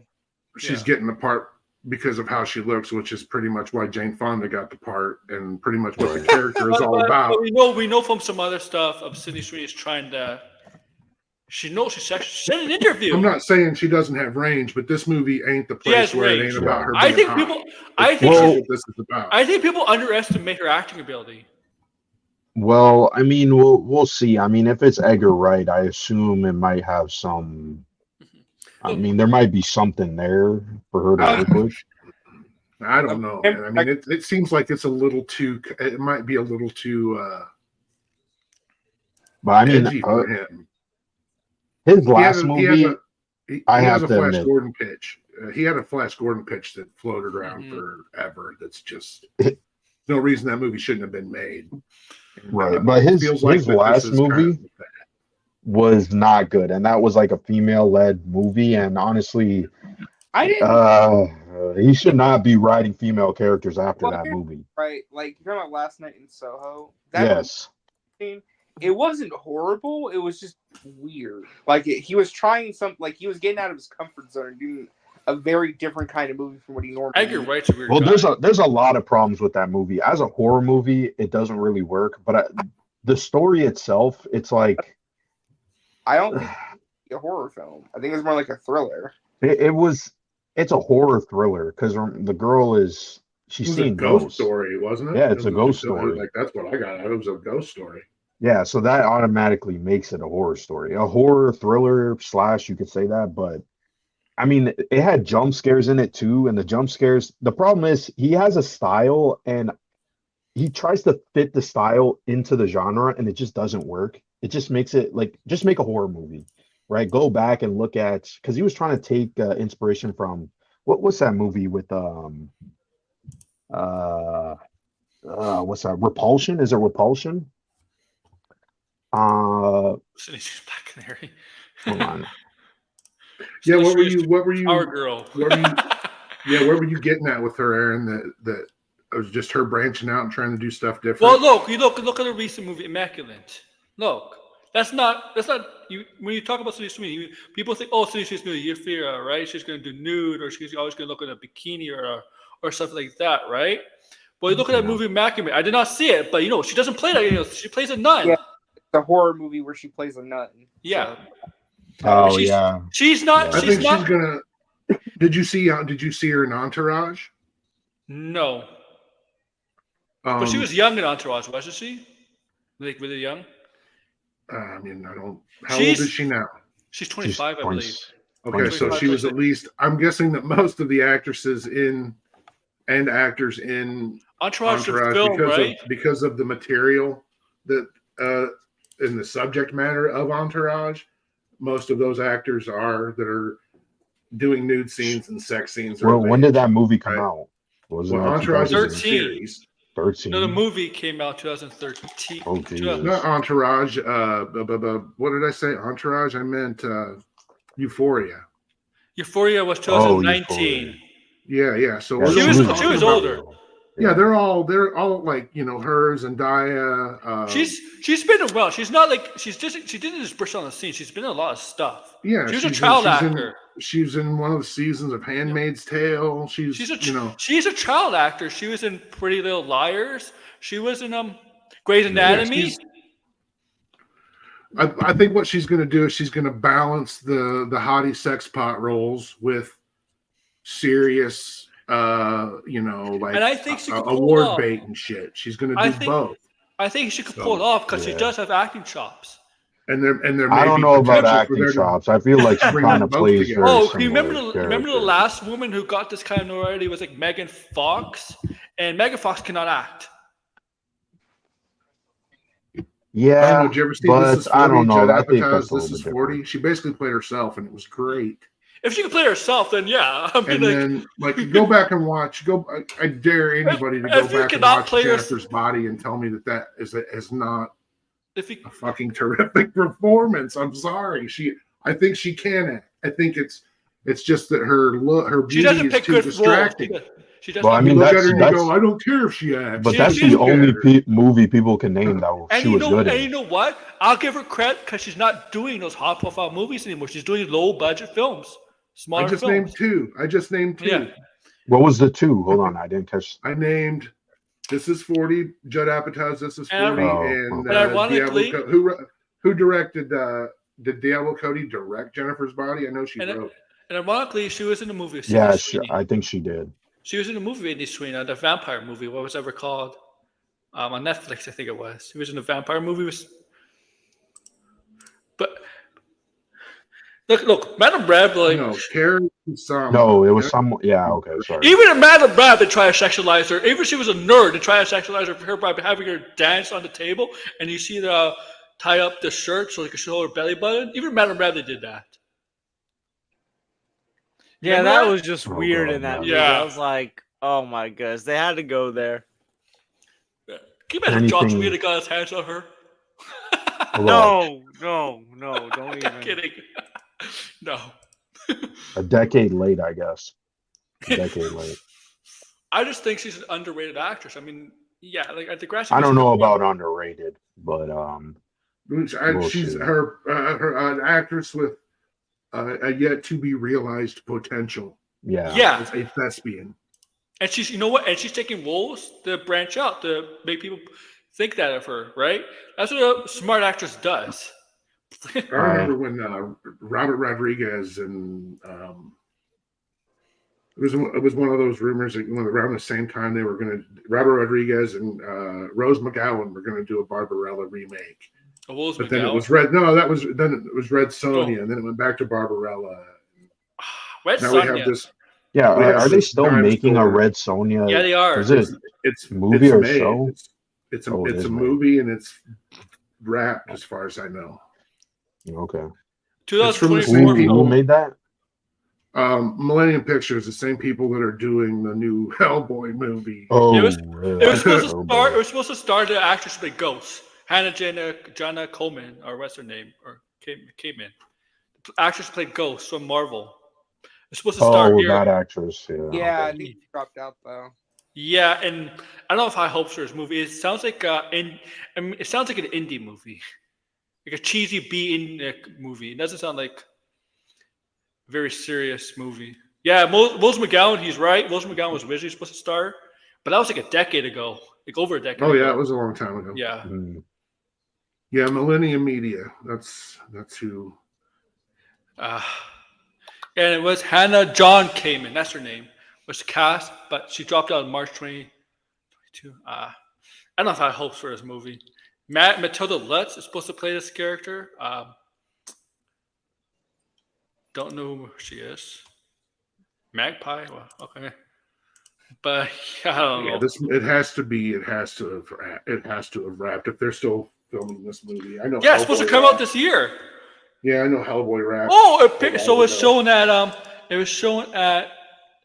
SXX South by Southwest, March 9th. Like that's when it was shown in the UK. The UK event in March. So it's scheduled to come out this year. It was premiere. Yeah, it'll go straight to just like with the new Hellboy, it's coming. They'll go straight to. And you know, VOD, straight to streaming, whatever VOD. Apparently, the score is done by Phoebe Waller-Bridge's sister. Because Phoebe for Waller what? For this movie, for Red Sonja, Isabel Nalene Water-Bridge is the sister. The composer Isabel Nalene Water-Bridge is the sister of Phoebe Waller-Bridge. Yeah. Neat. So. You think if any? You think we're gonna get who's going to be the composer for Tomb Raider? Is it going to be the sister? Come on, I don't know. No. So did you see the Lord of the Rings? Rings of Power season 2. I saw the trailer. I'm gonna pick up a poster of Sauron. This picture of Sauron. I do not like the nose. I'm sorry. What the heck? What the hell is that? Oh, this is coming out in August? Jeez. Yeah, okay. I do not like the nose. Yo, yeah, I just want to take that. I'll be honest, I just don't have any interest in this. I mean, I couldn't even finish the first episode. I got to keep it real. I could not finish that. Is that the same actor? Let me check. Hellbrand? Yeah. Yes, I think it is the same actor. He's just playing because Sauron can shapeshift. So yeah. I thought I remember reading sometime in the production of this that he was recast, but I guess. I mean, he's supposed to look like an elf, right? He's a Maya. I think he's supposed to kind of look like elves, kind of. It's just the nose doesn't fit. And here it might not just be. This might be a bit of a red herring because this might be Sauron, but not by his actual form. This actually might be an elf form. Because he's a shapeshifter, and we know in the books he shapeshifts into Anatar.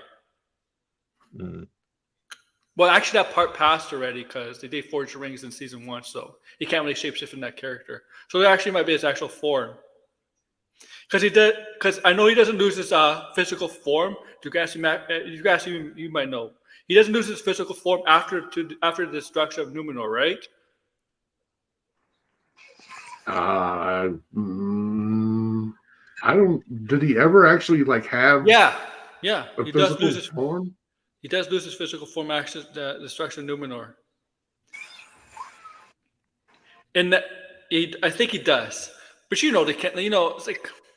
Now I know we did Lord of the Rings. I did Lord of the Rings. I suck pop. I'm not thrilled about a movie for Gollum because there's not much of Gollum you can do. Well, they're going to base off of the hit of the acclaimed video game. Oh God! And now they're making a Shire game. Who the hell wants to play a Lord of the Rings Shire? The Shire. They're really desperate to milk this franchise. No, you got to blame Embracer. It's their cash cow right now. It's all they really. Oh yes. I don't freaking want to play as a Hobbit. So they have the rights, and didn't they spin it off into a new company just to they have stuff like this? with Warner Brothers Discovery they did. Yeah. Right? Okay.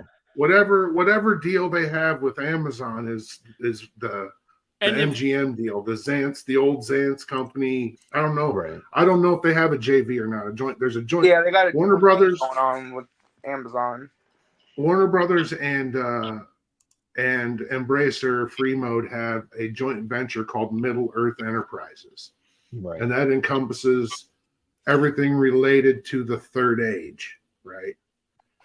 And so that's basically allows Warner Brothers has access to Third Age. Yes, so that basically allows Warner Brothers to remake The Hobbit and Lord of the Rings. The thing is, there's not a lot of stuff in the Third Age. No, but they can get like 6 or 8 seasons out of The Hobbit and Lord of the Rings. Yes, they can. Right. See, that's right, because you said in my stream when I was talking about this, like the Silmarillion, like you can't do the Silmarillion. No, because that's somewhere else, right? The first stage. It'll take 20 seasons. It'll take like 20 seasons. Amazon, the first stage stuff is impossible to adapt. Yeah. There's a lot of time jumps. There's so many time jumps in the Silmarillion. That was some stuff that Fox might have had some kind of connection with. Like there might have been FX might have went to the Tolkien estate before all the Embracer stuff happened. And there might have been some talks for FX to do, or Fox FX to do. Like you said, Degrassi, Warner Bros. Has access to Third Age chart. I said this on my stream, and you agreed with me because I know they should have done an Aragon movie. That's what this Gollum movie is. Oh, because there's stuff of Aragon, but it's right? Going to be Viggo Mortensen though. He's like 60. Oh no, the younger version. The younger version. I'm not even going to say. I'm not even going to say his name. Not Stuart Townsend. No, it won't be Stuart Townsend either.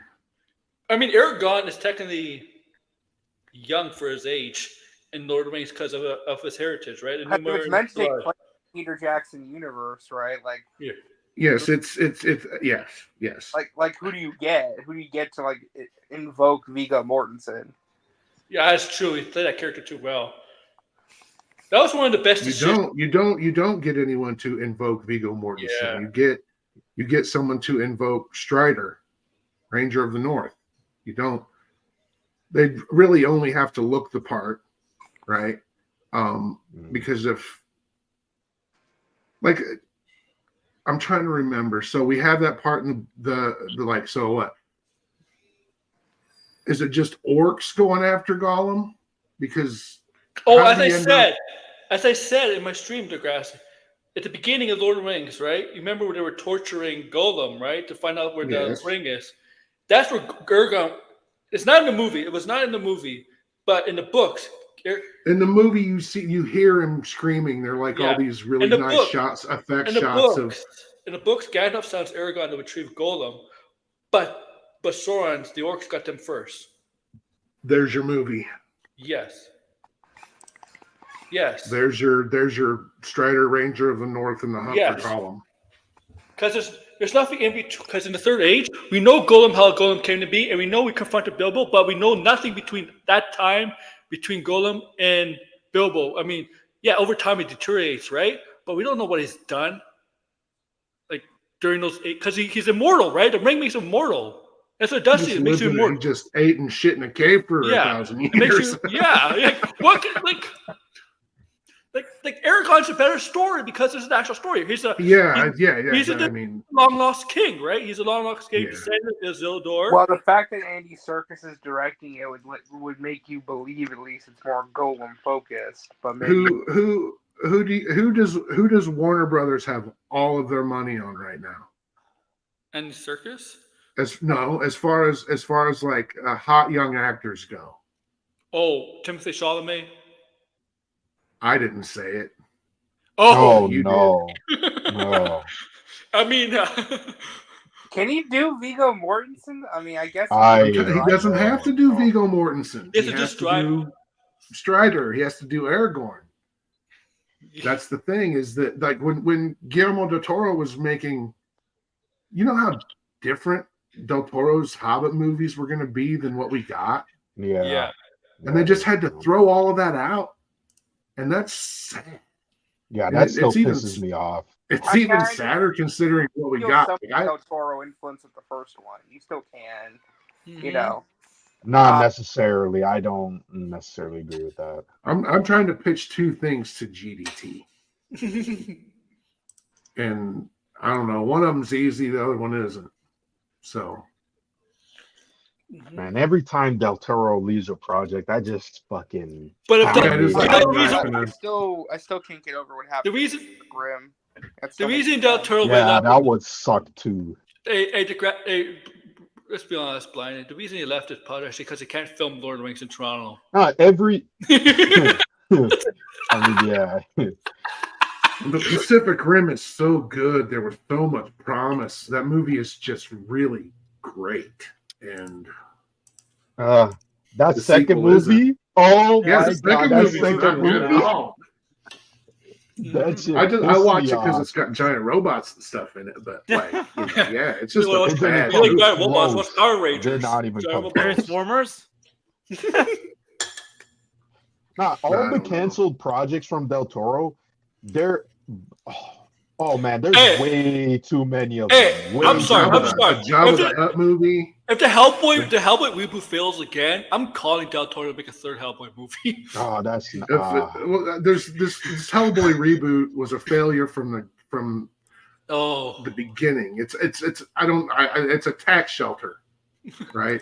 Oh my god! How it's just sad to me. It really is. Oh. And, I love the two Hellboy movies. Yeah, I do. So yeah, I love everything Del Toro makes. Yeah. Oh. Yeah, he can pretty much do no wrong. Imagine like a Bob Ross style Joy of Painting, like a weekly series, right? Bob Ross Joy of Painting style with Guillermo del Toro, showing you how to build and paint a Gillman model kit. Right. And you hear him saying, and you take his webbed fingers and you paint, and you take his scaly arm and he explains it all to you. And you're just entranced by his voice as he's putting this model of this iconic movie monster together. And he lulls you into this, I don't know what, this dreamlike trance. Yeah, Knicks are winning. Good. Yeah. Big time, man. They're up by 18. Good. I want to see this week Pacers team. We're probably gonna get blown up by Boston in the first round, anyways. So, Blinded. I know you're gonna be pissed after this topic, but Chris Pratt kind of confirmed there's gonna be a Nintendo Cinematic Universe of the MCU. Yeah, I mean, I said it's gonna happen. I'm still like, I said it last year around Mario. I mean, why would it not happen? It's gonna it's so obvious that the only thing is I don't understand how they're gonna be able to do is. Well, there's a live-action Zelda movie and you have an animated Mario movie. Well, there's it could be a live-action Zelda series, too. Not live-action cartoon. Yeah, but, I mean... Is that, yeah. What did I say earlier? I'm going to pull that up. Oh, yeah. Sony has live-action theatrical... I'm not pulling up private DMs. No, I got it right here. Sony has live-action theatrical and animated... Live-action theatrical and animated television. Okay. I really hope they don't. Universal and Illumination with Zelda. Wait, say that again. Say that again. Hold on, I did not hear that. So Sony can make live action Zelda movies, right? Right. And animated Zelda television. This is how I believe it shakes out. I'm trying to find out who's on the Universal Illumination end, what they might have as far as their association. They probably got all like goes. they probably got like Donkey Kong and all the Mario ancillary characters. Right. Well, I still think they have some kind. Maybe they have like theatrical animated, so they can put Link and Zelda and that stuff in. Why do they have announced a Donkey Kong movie? Just announced a spin-off of Donkey Kong too, man.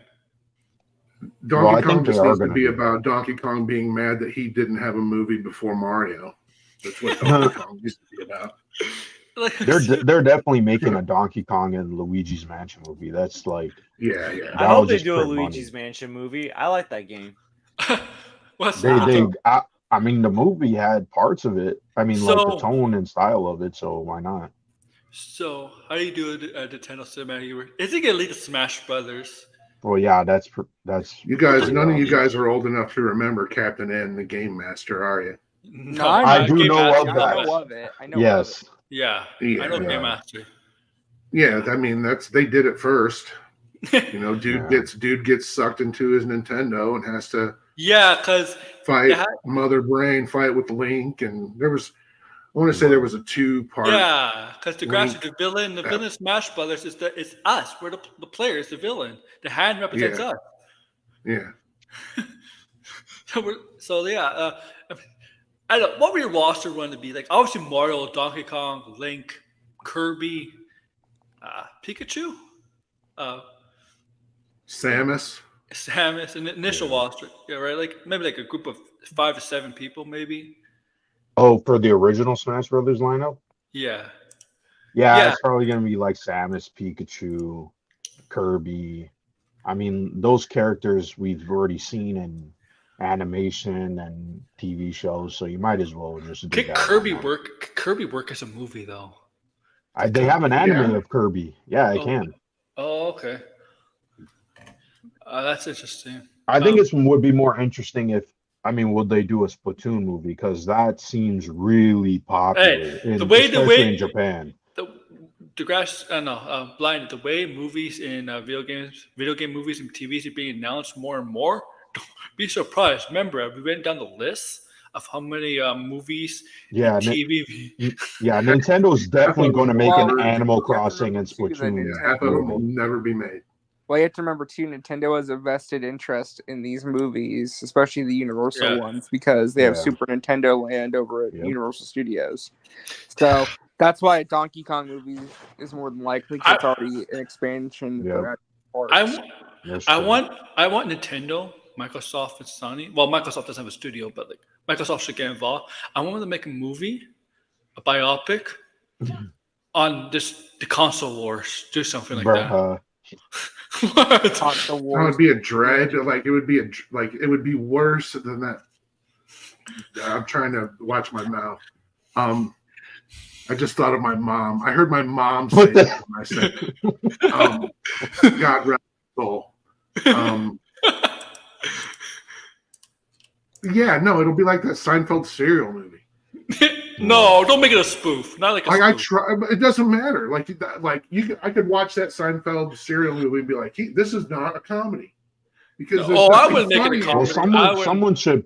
Oh, they actually already did that. Never mind. It was like that Tetris movie. What about Nintendo versus Sega? That Tetris movie wasn't that bad though. No, it was a good movie, but I was just like, they obviously, they change a lot of shit. Blinded. I watch it. Like every Tuesday they do a History Channel, right? They do like new episodes. They did Blockbuster. Blockbuster's the stupidest company in the world. They could have had Netflix. They seriously could have had Netflix. Yeah, they. Well, I mean, the thing is, I can't blame them because, I mean, it seems like a lot of companies operate that way. They think they're infallible. No, they're arrogant. They're cocky. Then. Yeah. They're like Netflix. This. I was gonna say. Hold on. I was gonna say they should make a movie about the ET game, but then I was like, the worst game of all time. Yeah, the angry video game. The angry video game. You love it, It's basically a history lesson and then a fictionalized version of that story. Hey, yeah. The movie about Tetris, the Tetris video game movie is so interesting. I didn't know it had that kind of dark history around it. Maybe they'll make a movie about Xbox. Every No. The Dreamcast only lasted like 2 years. See, but here's the question though: who would play Phil Spencer? Every industry has a dark side, dude. I don't care how bright and shiny, happy people your industry is. There's a dark side. Was Xbox around? Was who was the owner at the time? Who founded Xbox? Microsoft. I forget his name. Bill Gates. Was it Bill Gates? Yeah, Bill Gates. Bill Gates and The Rock were there when they. Oh yeah, Bill Gates. You think who would do Bill Gates? Like who would act as Bill Gates? Oh, I just realized. Did they never made a Bill Gates biopic? They probably no, but I think Anthony Michael Hall played him. I think really? It was a movie with I think it was a movie about Bill Gates and Steve Jobs, and I think Noah Wiley. Noah Wiley played Steve Jobs, and Anthony Michael Hall played Bill Gates. They should have made a movie Microsoft versus Apple. Well, they can't. They will never make a standalone Bill Gates movie, though. No, because that would just slander him and it make him so. His reputation that he tried to build up. Netflix is gonna make a movie slandering Vince McMahon because Vince McMahon. I want to say it was like an HBO movie. It was Pirates of Silicon Valley. I see it here. Yes. Blinded. This was old. Oh shit. Yeah, it was 99. Yeah, it's Noah Wiley and Anthony Michael Hall. Why did we? I mean, we got the Social Network, which makes Zuckerberg look bad. So you never know. But Bill Gates. I feel like Bill Gates, like especially when you know about him, he's very. Have you all seen the picture of Sebastian Stan and Maria? Is it Maria Balakeva? Is that her name? Balakeva? As Donald Trump. I just said. Oh gosh, Maria Baklava. Is Trump gonna sue? Is Trump gonna sue? He'll try. Trump's too busy trying to stay out of jail. Is Trump going to go to the premiere? I was close. Listen, Pirates of Silicon Valley was not an HBO movie. It was a TNT movie. And TNT made movies. Aaron, listen. Trump's too busy trying to stay out of jail and then trying to win an election if he can stay out of jail. So I think this is like number 10th on his list of like. Okay, I have a question for you then. How many years will it take for Elon Musk to get his own biopic? Isn't that already happening?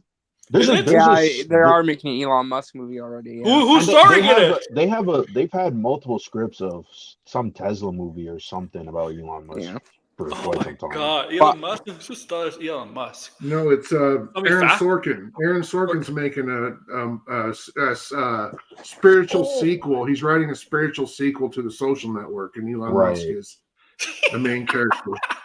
That's gonna be hilarious. It's gonna be about him and his tall son. It's gonna be about X also. I want it to be about X.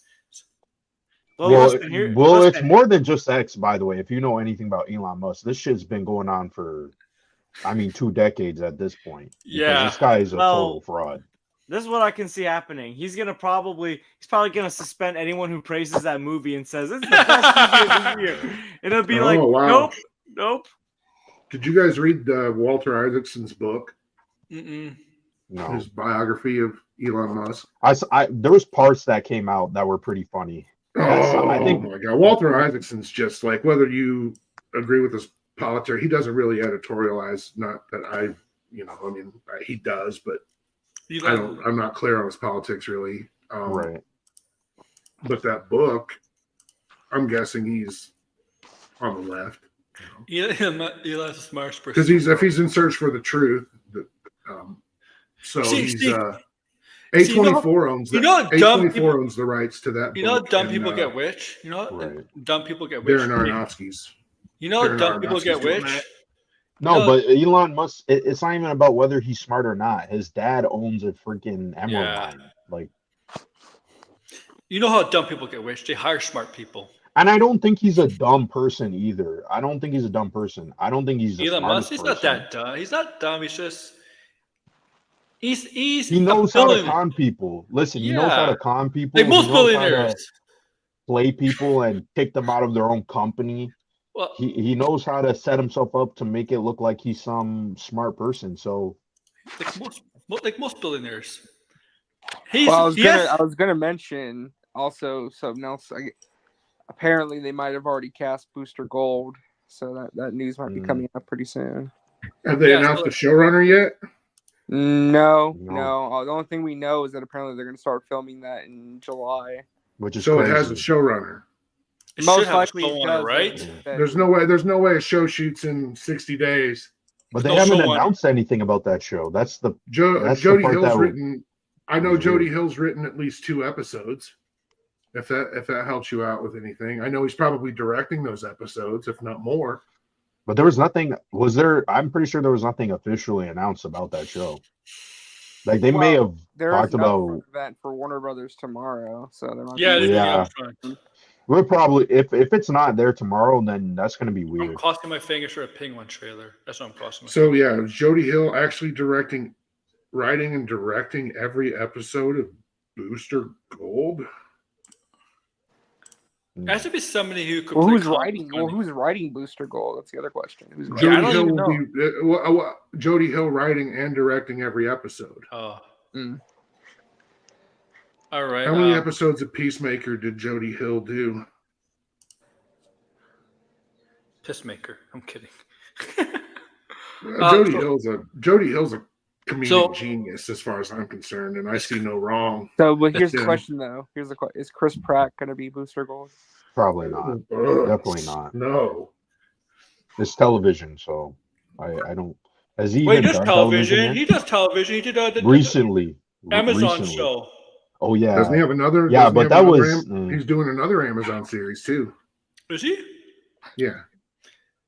I mean, it's basically, Marvel TV is still big TV, so DC TV for like a cinematic universe, you're still going to pop up in movies. So I mean, it is still technically. But I think it's too much of a commitment if you have multiple seasons. He says he wants to do both, right? Marvel and DC. Chris Pratt, because I think he's coming back from Marvel. If you know, we also saw Guardians 3 at the end. So.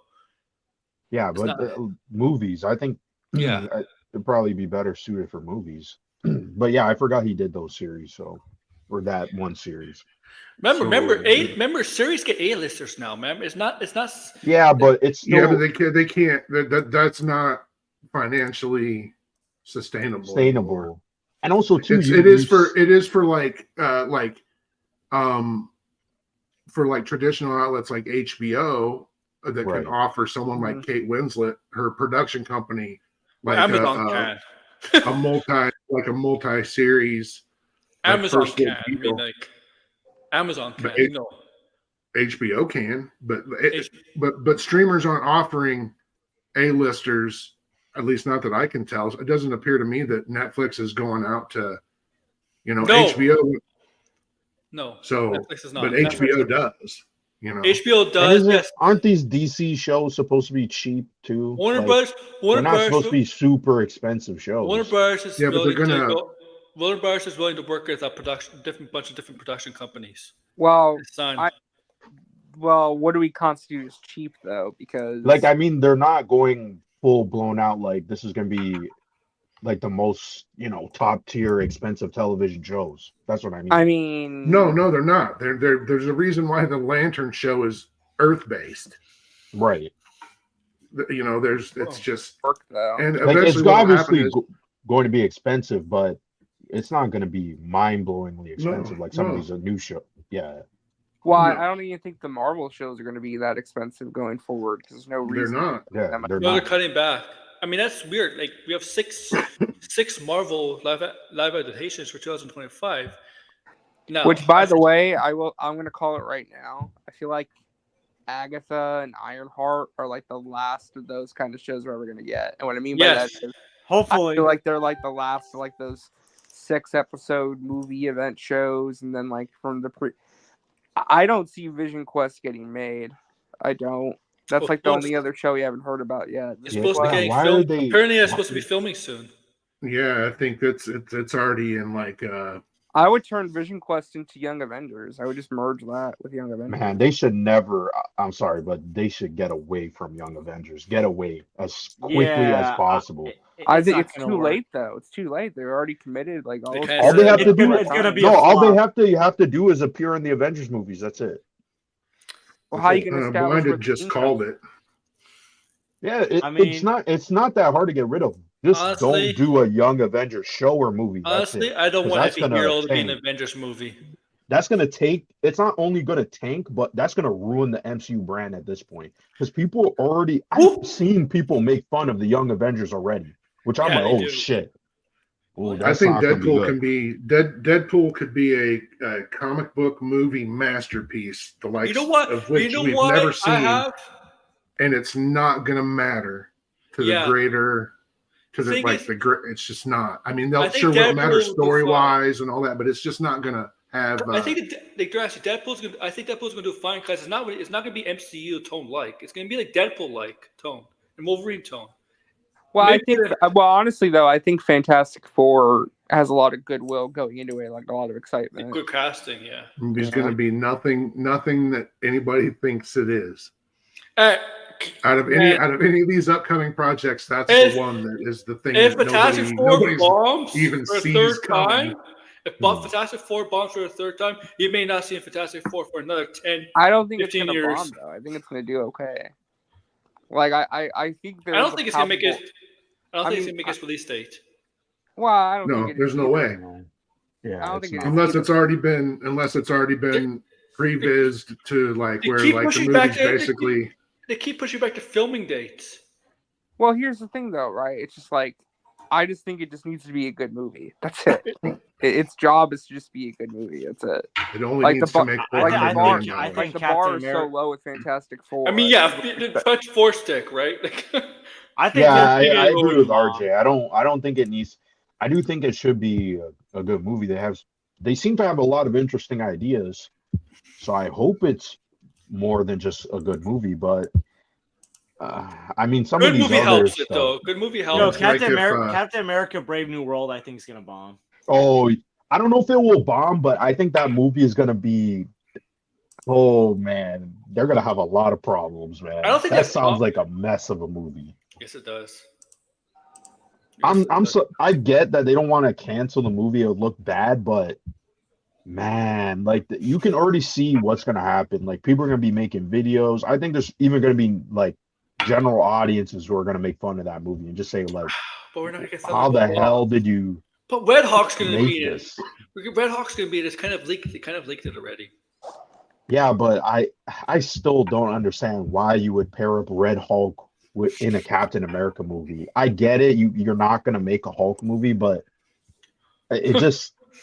I don't know. It just sounds really random. It's so weird that Red Hawk is going to be in it and Betty Ross is going to be in it, but apparently Mark Ruffalo may not be in it. He'll probably will be in it. Yeah, that's what I mean. It's like, why are you interjecting all these Incredible Hulk characters, but no Incredible Hulk? You're basically being Sony right now.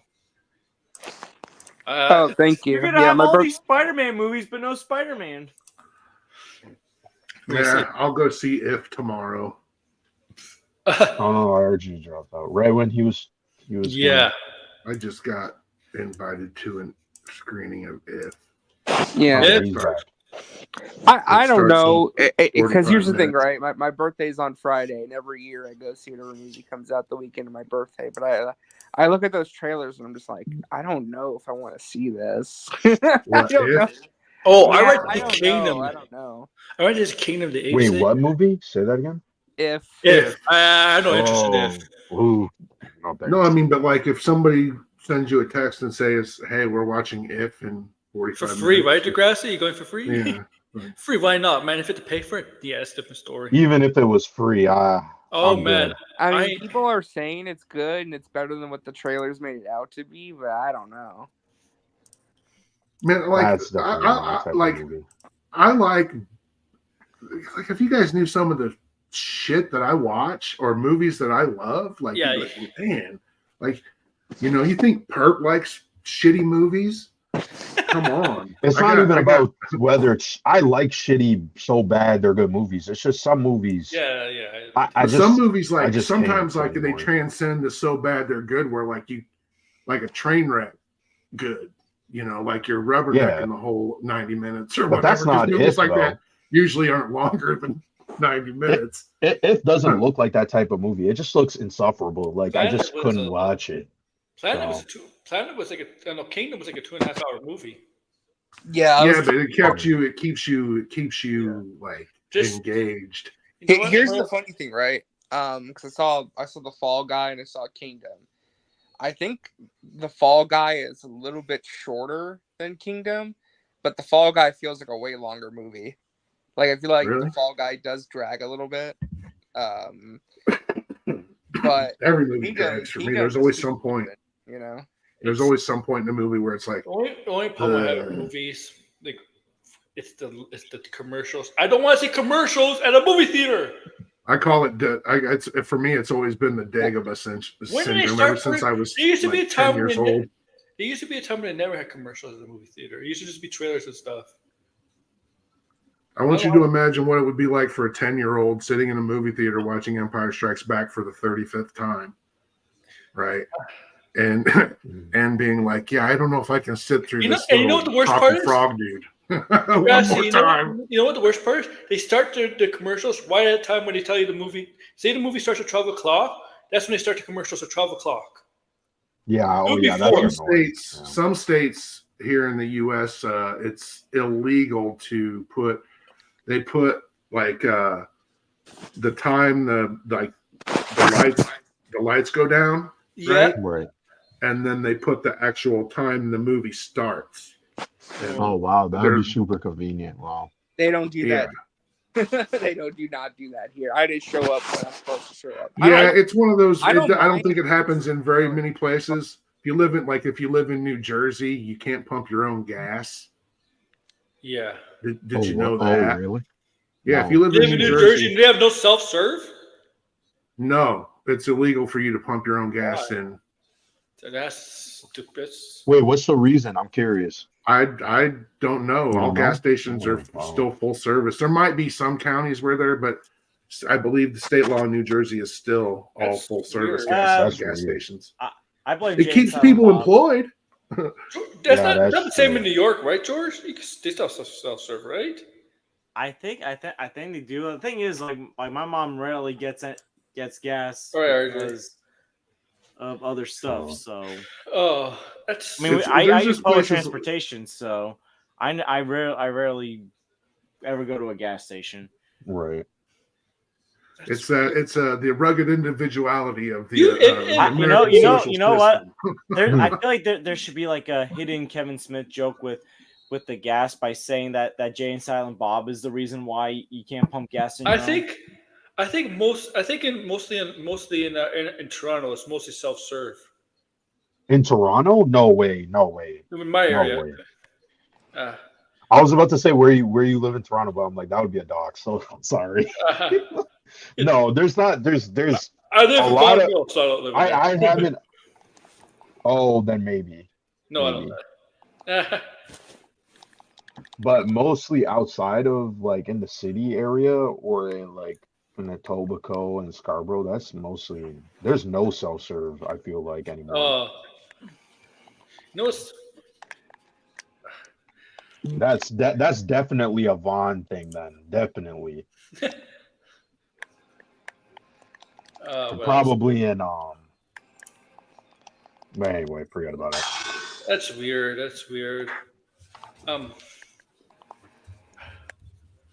Man, I don't know what else to say to talk about. Because Supergirl's coming out in June 2026. Have they confirmed Craig Gillespie as the director yet? Not officially. They have a few months ago. Oh, I thought it wasn't official though. That's just like in talks. That's the thing about particularly with the Penske media outlets like Deadline and the Hollywood Reporter and Variety is in talks for those news outlets means it's not official, but I seen in Sports Times teams and players are in talks, and sometimes they end talks and never get a deal done. It's basically one of those things where if you don't see Gunn, debunking it on threads, then it's probably true in some capacity. What's the best case scenario, sports wise? When something like happened like that, I can't think. I know it's happened in sports where these aren't during talks, the specific athlete in the team during talks, but they couldn't come to a deal.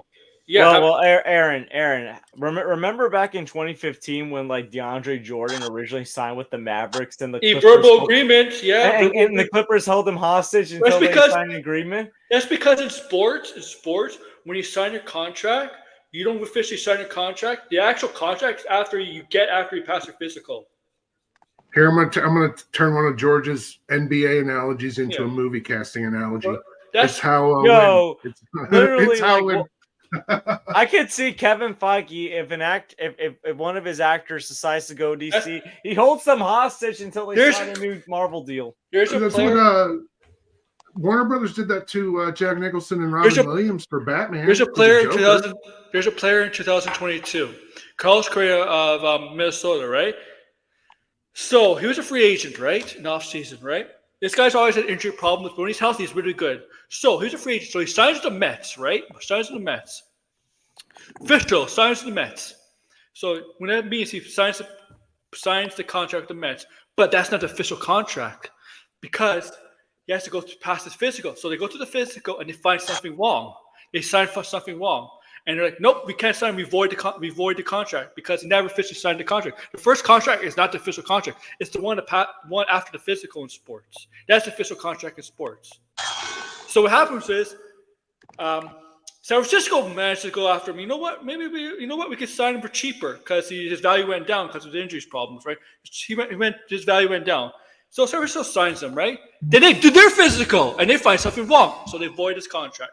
Minnesota basically signs him for a lower value than he would have got. So he made less money than he would have got from New York and less money if he got from San Francisco. And Minnesota signed him, did his physical, and they said he passed. And once he passed, they gave him the actual contract. In sports, the actual contract always comes after the physical. Well, I was going to mention to you X-Men 97, the final episode's tonight. Oh, it's tonight? Yeah. Oh, wait, okay. On a Tuesday?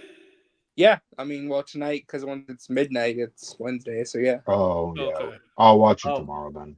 I thought it was like going to premiere like tonight. Oh, I'm doing a split between the last 3 episodes.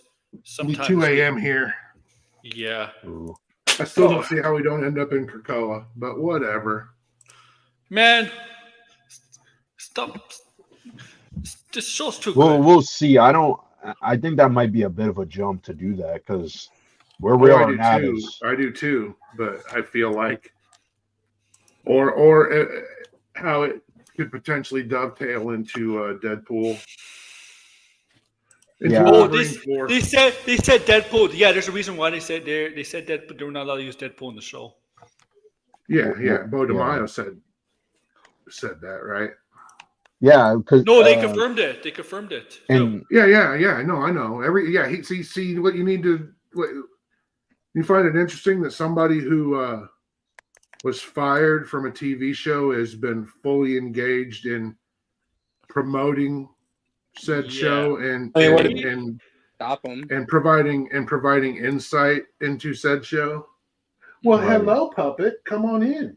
Push the door. Come on, baby. I thought he was talking about Bo DeMaio for a minute. No, I thought that too. No, I'm talking to my dog. Yeah, the dog. What's wrong, baby girl? That's hilarious. Stop, Bo. Yeah, no. It just like there's clearly no ill will. So, I know. No, I'm talking about between him and Disney. Oh, right. I mean, they can't stop him from tweeting about it, and of course he's going to talk about the show because it's getting so much attention right now. It's definitely a career move just to keep talking about it for the sake of his career. But I don't think he's going to get hired again, unfortunately. Well, he doesn't have to, though. That's the thing. Yeah. No, I think he's one of those who's hard-headed enough that he would be like, yeah, fuck that show. They're not getting any more of my time, And it just I don't know. Doesn't pass. It doesn't smell right to me. But that's just me. Hate him. It's not Bob. It depends on what he did. What did he do? We don't know. But I don't think he did anything. I think if he did do anything, we would know by now. You know, it's not like, it's not like there's. I think they kind of said. No, like, which was kind of minor. No, the accusations that came out, I think that was them saying what it was, and I mean, I don't think that was necessarily a big deal, but I could see why someone would get fired over, being kind of toxic or kind of aggressive in the workplace. I can understand that. Disney doesn't waste their time. No, they really don't. Pretty soon we'll all know who my time to get some toast will be. Here's the thing, though. People say they're two different people. They're not. It's the same. No, person. They're very similar. No, well, according to the Marvel subreddit, they said they have proof that they're two different people. Because they have. If it's two different, what? If it's because we know My Time to Shine is a woman. The Ghost is a guy, apparently. So do we know I'm gonna believe. I mean, the subreddit, they have to deal with information, exchanging of information to confirm it's true. So I mean, I'll give them the benefit of the doubt and say, I mean, yeah, they probably do have proof. It would be really funny. Listen, I really wish it was one person, because that would be really funny. But there's just if it's two different people, they're interchangeable. Well, the whole thing, from what I is that I'm not sure. I think My Time to Shine was a former concept artist or storyboard artist at Marvel Studios. Allegedly, they were. Marvel Studios should go after her too, because she worked with them. They worked in visual effects. Here's the thing: Marvel Studios should go. If they're going after Cinema Toast, we got Toast. They should go after her too, because she actually worked with them. My Time to Shine was in visual effects. Yeah, so they should go after her, right? They should go after her too. Hold on a minute. That makes a little bit more sense, because she was leaking things that would have never been in concept art. That would have been in VFX. Well, remember, the whole reason they're going after the Toast account is because they shared actual production images from a film. And but the thing is, where does he get the information from? He has somebody on the inside. Well, yeah, they all do. They all have they have to do an internal investigation too. Look, you have to not just the scooper, but the people on the inside. Jeff Loveness was fired for leaking. Yeah, I don't know what the official. Jeff Loveness? Oh, he was. He was fired for that then. Oh, shit. Yeah. I don't know if there was ever an official reason given by either party, but he was fired for leaking. Well, what did he leak? The script of Quantumania. Oh, he leaked his own script? Why would he was the one who did it? Oh, no. Why would he do that? Why would he sabotage a movie like that? I don't know if it was intentional or not. The Wolverine, the X-Men Origins Wolverine work print leak. That's Tom Rothman's fault. Yeah, that is definitely his fault. That leak came out of his office. If I'm not entirely sure, the original leaker of that was one of Tom Rothman's assistants. It all makes sense, because Jeff Loveness was on X that day when people were talking about Quantumania in a negative light. He was defending it like crazy. I mean, the thing is, it would be ironic as hell if he leaked it by accident. Yeah. Wow. I don't think he did. I don't think he did leak it by accident, because the way he defended an X. Well, that's the only explanation that makes sense. Yeah. I'm not sure how it lines up time wise, but from everything that I know, when did he get hired to do Kang Dynasty? What month was it? I think right after Quantumania. Listen, that was a blessing in disguise. Okay. He was already writing a bunch of other stuff before. But people were not perfectly happy with Michael Waldron taking on the helm too, because people did like his writing for Doctor Strange. I'm an apologist for Quantumania. The movie's just big, dumb fun, and I'm always down for it. So I'm more of an apologist for Doctor Strange too, but I mean, We'll see with Michael Waldron. And look, we'll see. He's done Loki season. I don't think he's writing any of this stuff either. I think he's moved on.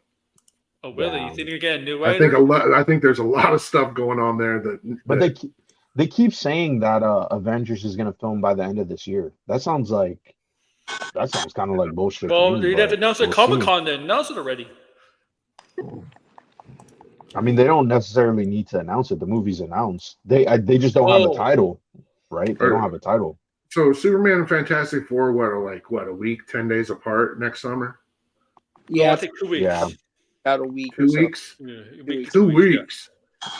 Is it 2 weeks? And Superman's first, right? Superman's 11th, I believe, and Fantastic Four might be the 25th. Okay.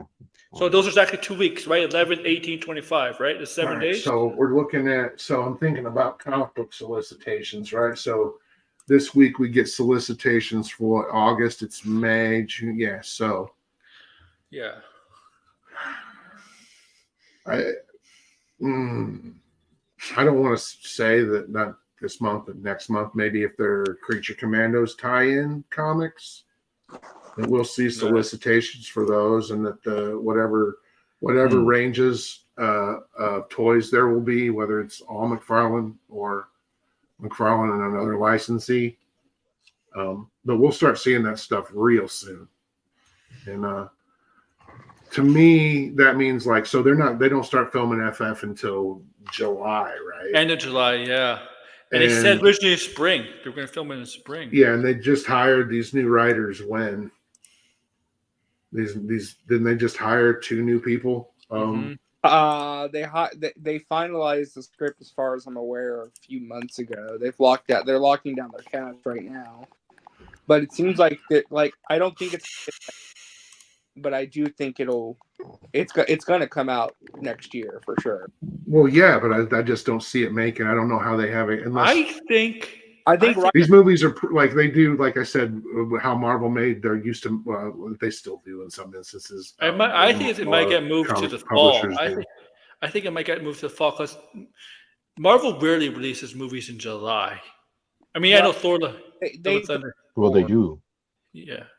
The first 2 Ant-Man movies, First Avenger, Captain America.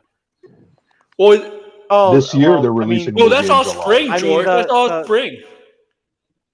Well, this year. This year. The first 2 Spider-Man movies, but that's Sony. The first 2 MCU Spider-Man movies. Usually was for 2018, 2019 was February, April, and Ant-Man 2. Yeah, Ant-Man 2. Oh, George already said that. Sorry. Yeah, Ant-Man 2. Oh, yeah, Ant-Man. Yes, they had 3 Marvels in the first 5 or 6 months of 2018. Black Panther, Infinity War, and then Ant-Man 2 was in February, April, May, or June or something like that. They do, but they don't release a lot of movies in July. But it's not like that's not unheard of. But yeah, Spider-Man was like the first 2 Spider-Man movies from MCU Sony was in July. But I can definitely see Fantastic Four being a November movie. Wasn't it at one point a November movie or no? I think from this year it might have been. And then February, then. Well, you have to remember. I think they have it dated next year. I think right now it's dated for July because they want to hold on to that date. Because I think they're going to move it to November, but they what they want to do with Blade first. Blade. Blade is not a. Blade doesn't factor into anything. And you know what? They don't have the Batman. There's no way. And they don't have the Batman 2 to worry about next year because it's moved in the year after. And the Penguin hits. It was a major hit for HBO. This Blade movie is not going to be good, right? It's not going to be good, right? No. There's no way in hell that this is going to There's going to be a dozen. There's by the time they get to this movie, we're going to be getting, and it's already started. We're in the middle or at the beginning of this vampire phase, again of movies. I keep forgetting. Not the teen fan fiction vampires by Twilight. Hold on. No. I keep forgetting making her Dracula movie, and then. Warner Brothers is making a Frankenstein movie. Netflix is making a Frankenstein movie. Universal's got 5 Dracula movies, vampire movies happening. Werewolf. I I so mean, they might do the MonsterVerse now. No, I keep Universal's forget. doing. They're gonna. They've done Invisible Man. They're doing another one of those. They're doing the Wolfman movie with Lee Winnell, and who got that director's job? Derek Sanford's left when Ryan Gosling walked. I have to say But this I think about they're Blade. still producing. I keep forgetting Blade's coming out until it's mentioned on these streams. I keep forgetting that Blade's a movie that's supposed to happen until these streams. We keep joking the game's going to come out first before the movie. I don't believe will. anything's happening anymore until they're actually in production. Isn't the guy who did Invisible Man directing Wolfman? Was that what you're trying to say? They're supposed to do a sequel to that movie, The Invisible Man. Yeah, Lee Winnell. Yeah. Elizabeth Moss said that they cracked it. So I don't know what cracked is, but that first movie I did. She not does like. crack. They cracked. They didn't have a way into the story. Oh. And they cracked it. They cracked the story. They cracked the. I liked Upgrade, but I did not like Invisible Man. Yeah, I'll still watch the sequel though. It was a Derek C. and Ryan Gosling movie. They're still, I think they're still attached to produce it. I don't know. Elizabeth Moss. I mean, she's crazy though. She's a Scientologist.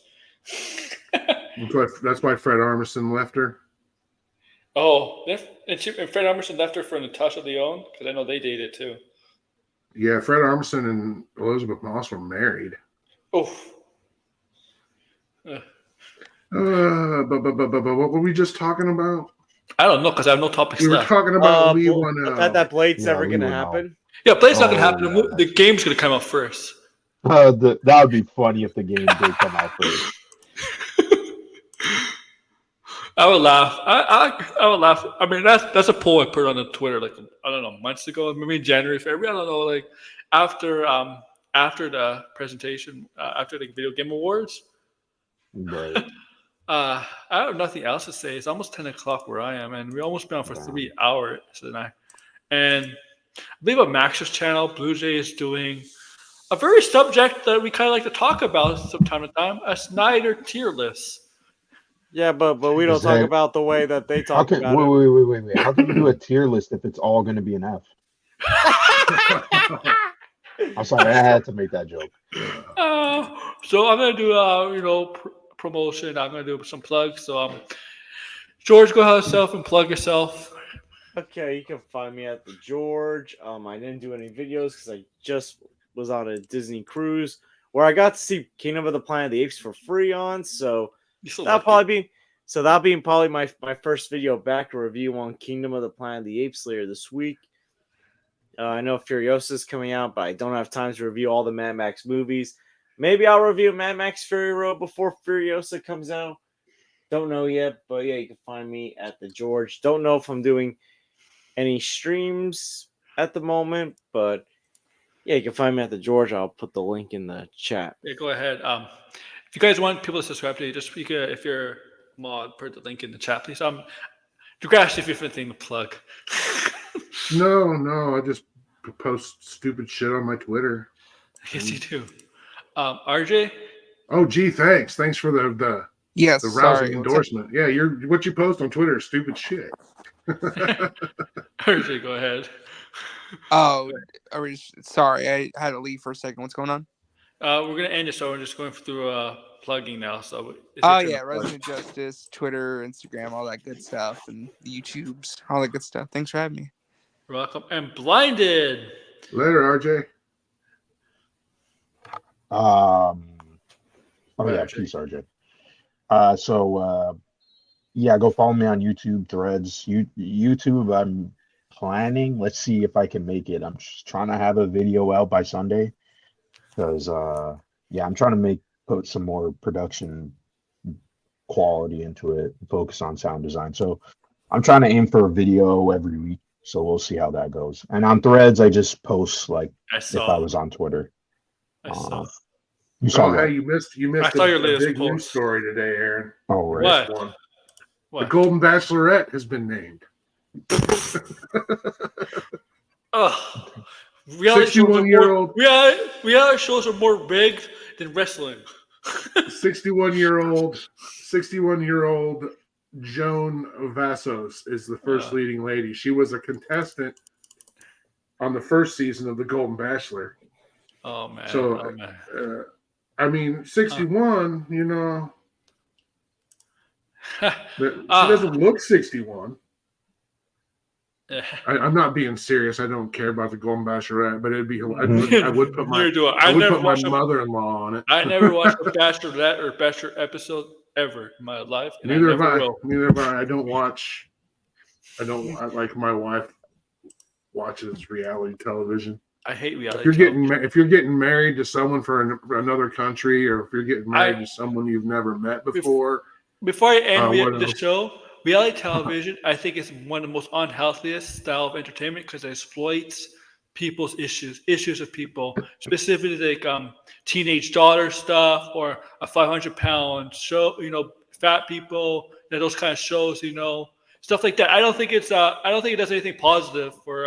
I think it can. I think like growing up watching shows like Jerry Springer and stuff. Yeah. Yeah. Where you'd be like. But it focused too much on entertainment. As much as you need examples as a deterrent. Yeah.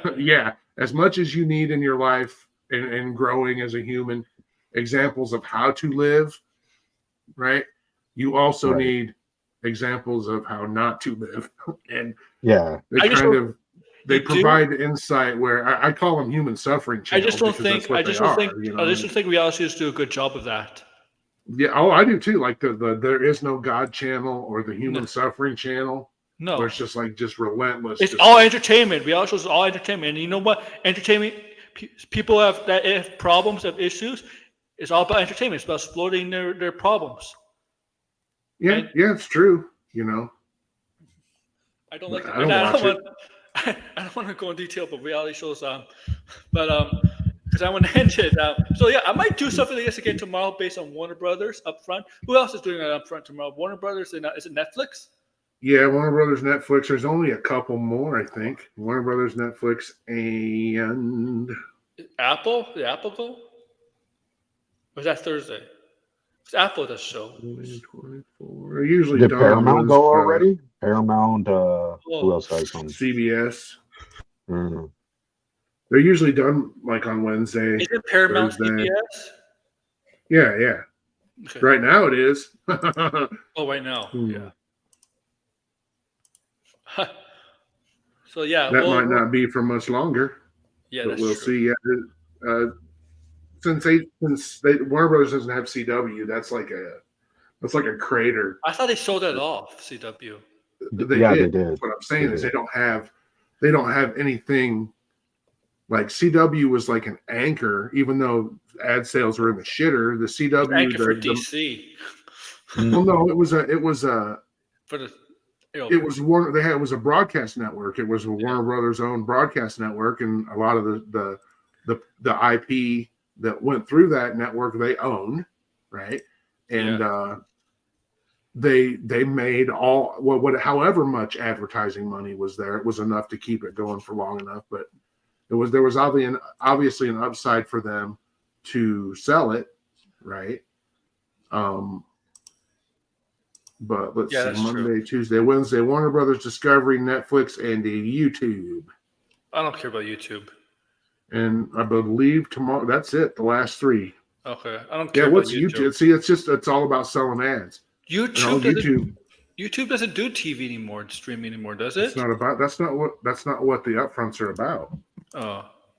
The upfronts are about, like, aside from these presentations that the studios and production, like, that's and streamers, because that's pretty much it, right? Yeah, this the studios and streamers that make the content. These upfronts, it's always about the advertising. Okay. Always been about advertisers buying TV time.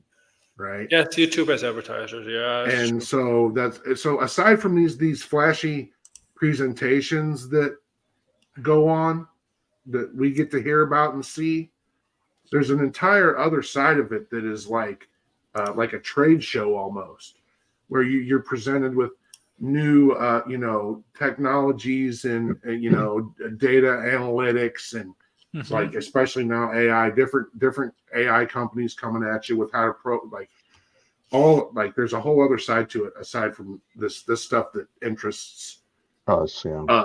Yeah. Right. The commerce side of it. Just looks like with CinemaCon.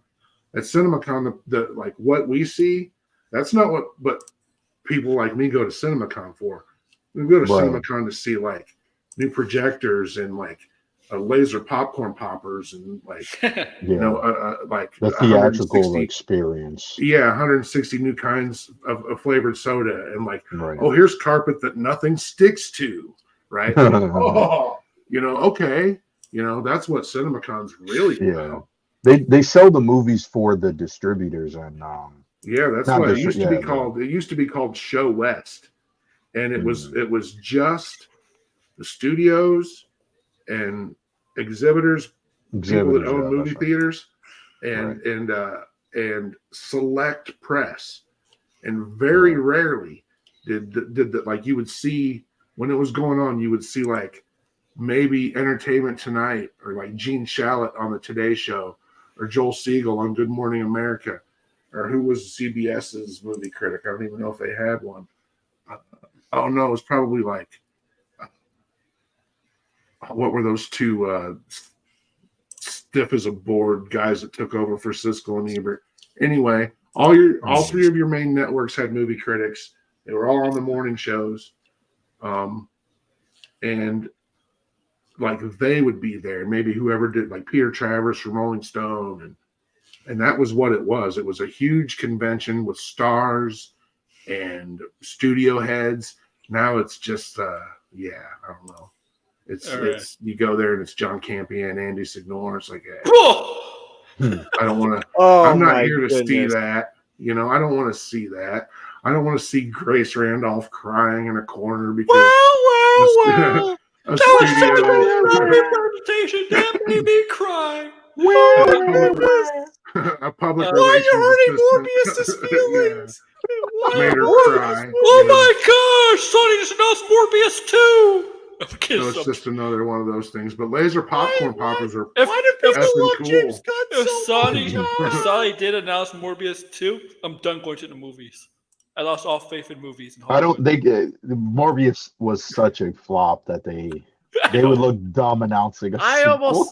Aaron, I'm surprised you didn't lose faith when they were gonna do El Muerto. I know they canceled it, but when they said we're gonna do an El Muerto, did they cancel it though? No, yeah, they canceled it. They canceled it. No, I think it was rumored to be canceled, but it was never officially canceled. I almost got Bugs Bunny. Well, hold on. The singer guy or what? Bad Bunny. He walked away. I think that's why. That's insulting. Hold on, wait. I think the reason why people thought it was canceled is because he walked away, and he was the reason why it was happening. I almost called him Bugs Bunny. I'm pretty sure it's pretty much dead at this point, because it's like, what's the point? It was his idea. It was his idea, actually. Yeah, that's what I mean. It was really his idea. Yeah, it was Bugs Bunny's idea, but okay, I did on purpose that time. Well, listen. Sony can always make a movie about how the first Spider-Man movie was made. Like that. That's what they're gonna do. How they gonna make movies. We're gonna make movies about how a movie was made. No. The untold story of Spider-Man. They should make a movie about the first ever movie made. Well, I don't think Sony could make this movie. Really? Oh, yeah. But I honestly, there was a movie made about the. There's been a movie about the making of Birth of a Nation. There was a movie made about who did the Silent Frankenstein? Was it what's his name? The electricity guy. Oh, Edison? Thomas Edison, yeah. Right. Yeah, they all those, but the French moon movie, where the rocket lands in the moon's eye. He's like, oh, the moon's made of cheese. I mean, they made a movie about how The Room was made. I did not hit her. It's not true. It's bullshit. I did not hit her. Oh my god! I did not. That should Oh, have won hi, an Mark. Oscar. But that movie, oh my god, it starred James Franco, and like that was like the last hit James Franco had. yeah. Because after that, well, Oh yeah, didn't he star Fidel Castro in a movie? Remember he's still doing a movie, like he's not doing Hollywood, but he's like doing a small film, and he's like Fidel. Is he playing Fidel Castro? That's hilarious. Yeah. Let me see James Franco. I still before I officially end it. I still remember that North Korea movie he made, The Interview. That was hilarious. The Katy Perry funny, stuff. Man. Yeah, I love that movie. That's hilarious. My wife and I we tend to look for hope that there's a new funny Christmas movie every year or two. Oh my god, he's doing a lot of movies for a while. Look at this filmography. He's doing Kill the Cesar, which is, I think, the Fidel Castro movie. He's doing a movie called A Long Home. He's doing another movie that says Alina La. Oh, it's Spanish. I'm going to butcher it. He's doing another movie called The Policeman. And he's doing another movie called The Price of Money, A Largo Rich Adventure. And he's doing a movie. Is he getting all the movies that Bruce Willis can't do anymore? This movie, The Long Home, you won't believe who's in this movie, The Long Home. Josh Hutcherson, Tim Blake Nelson, Giancarlo Esposito, Ashton Kutcher, Josh Hartnett. He's working on his redemption arc. Oh man, I guess you can come back from anything in Hollywood. I guess you can come back from murder. Whoa. Oh my God. Man, I mean, there's a statue of Ray Lewis. Oh my God. Man. Wait a minute, where is this movie filmed?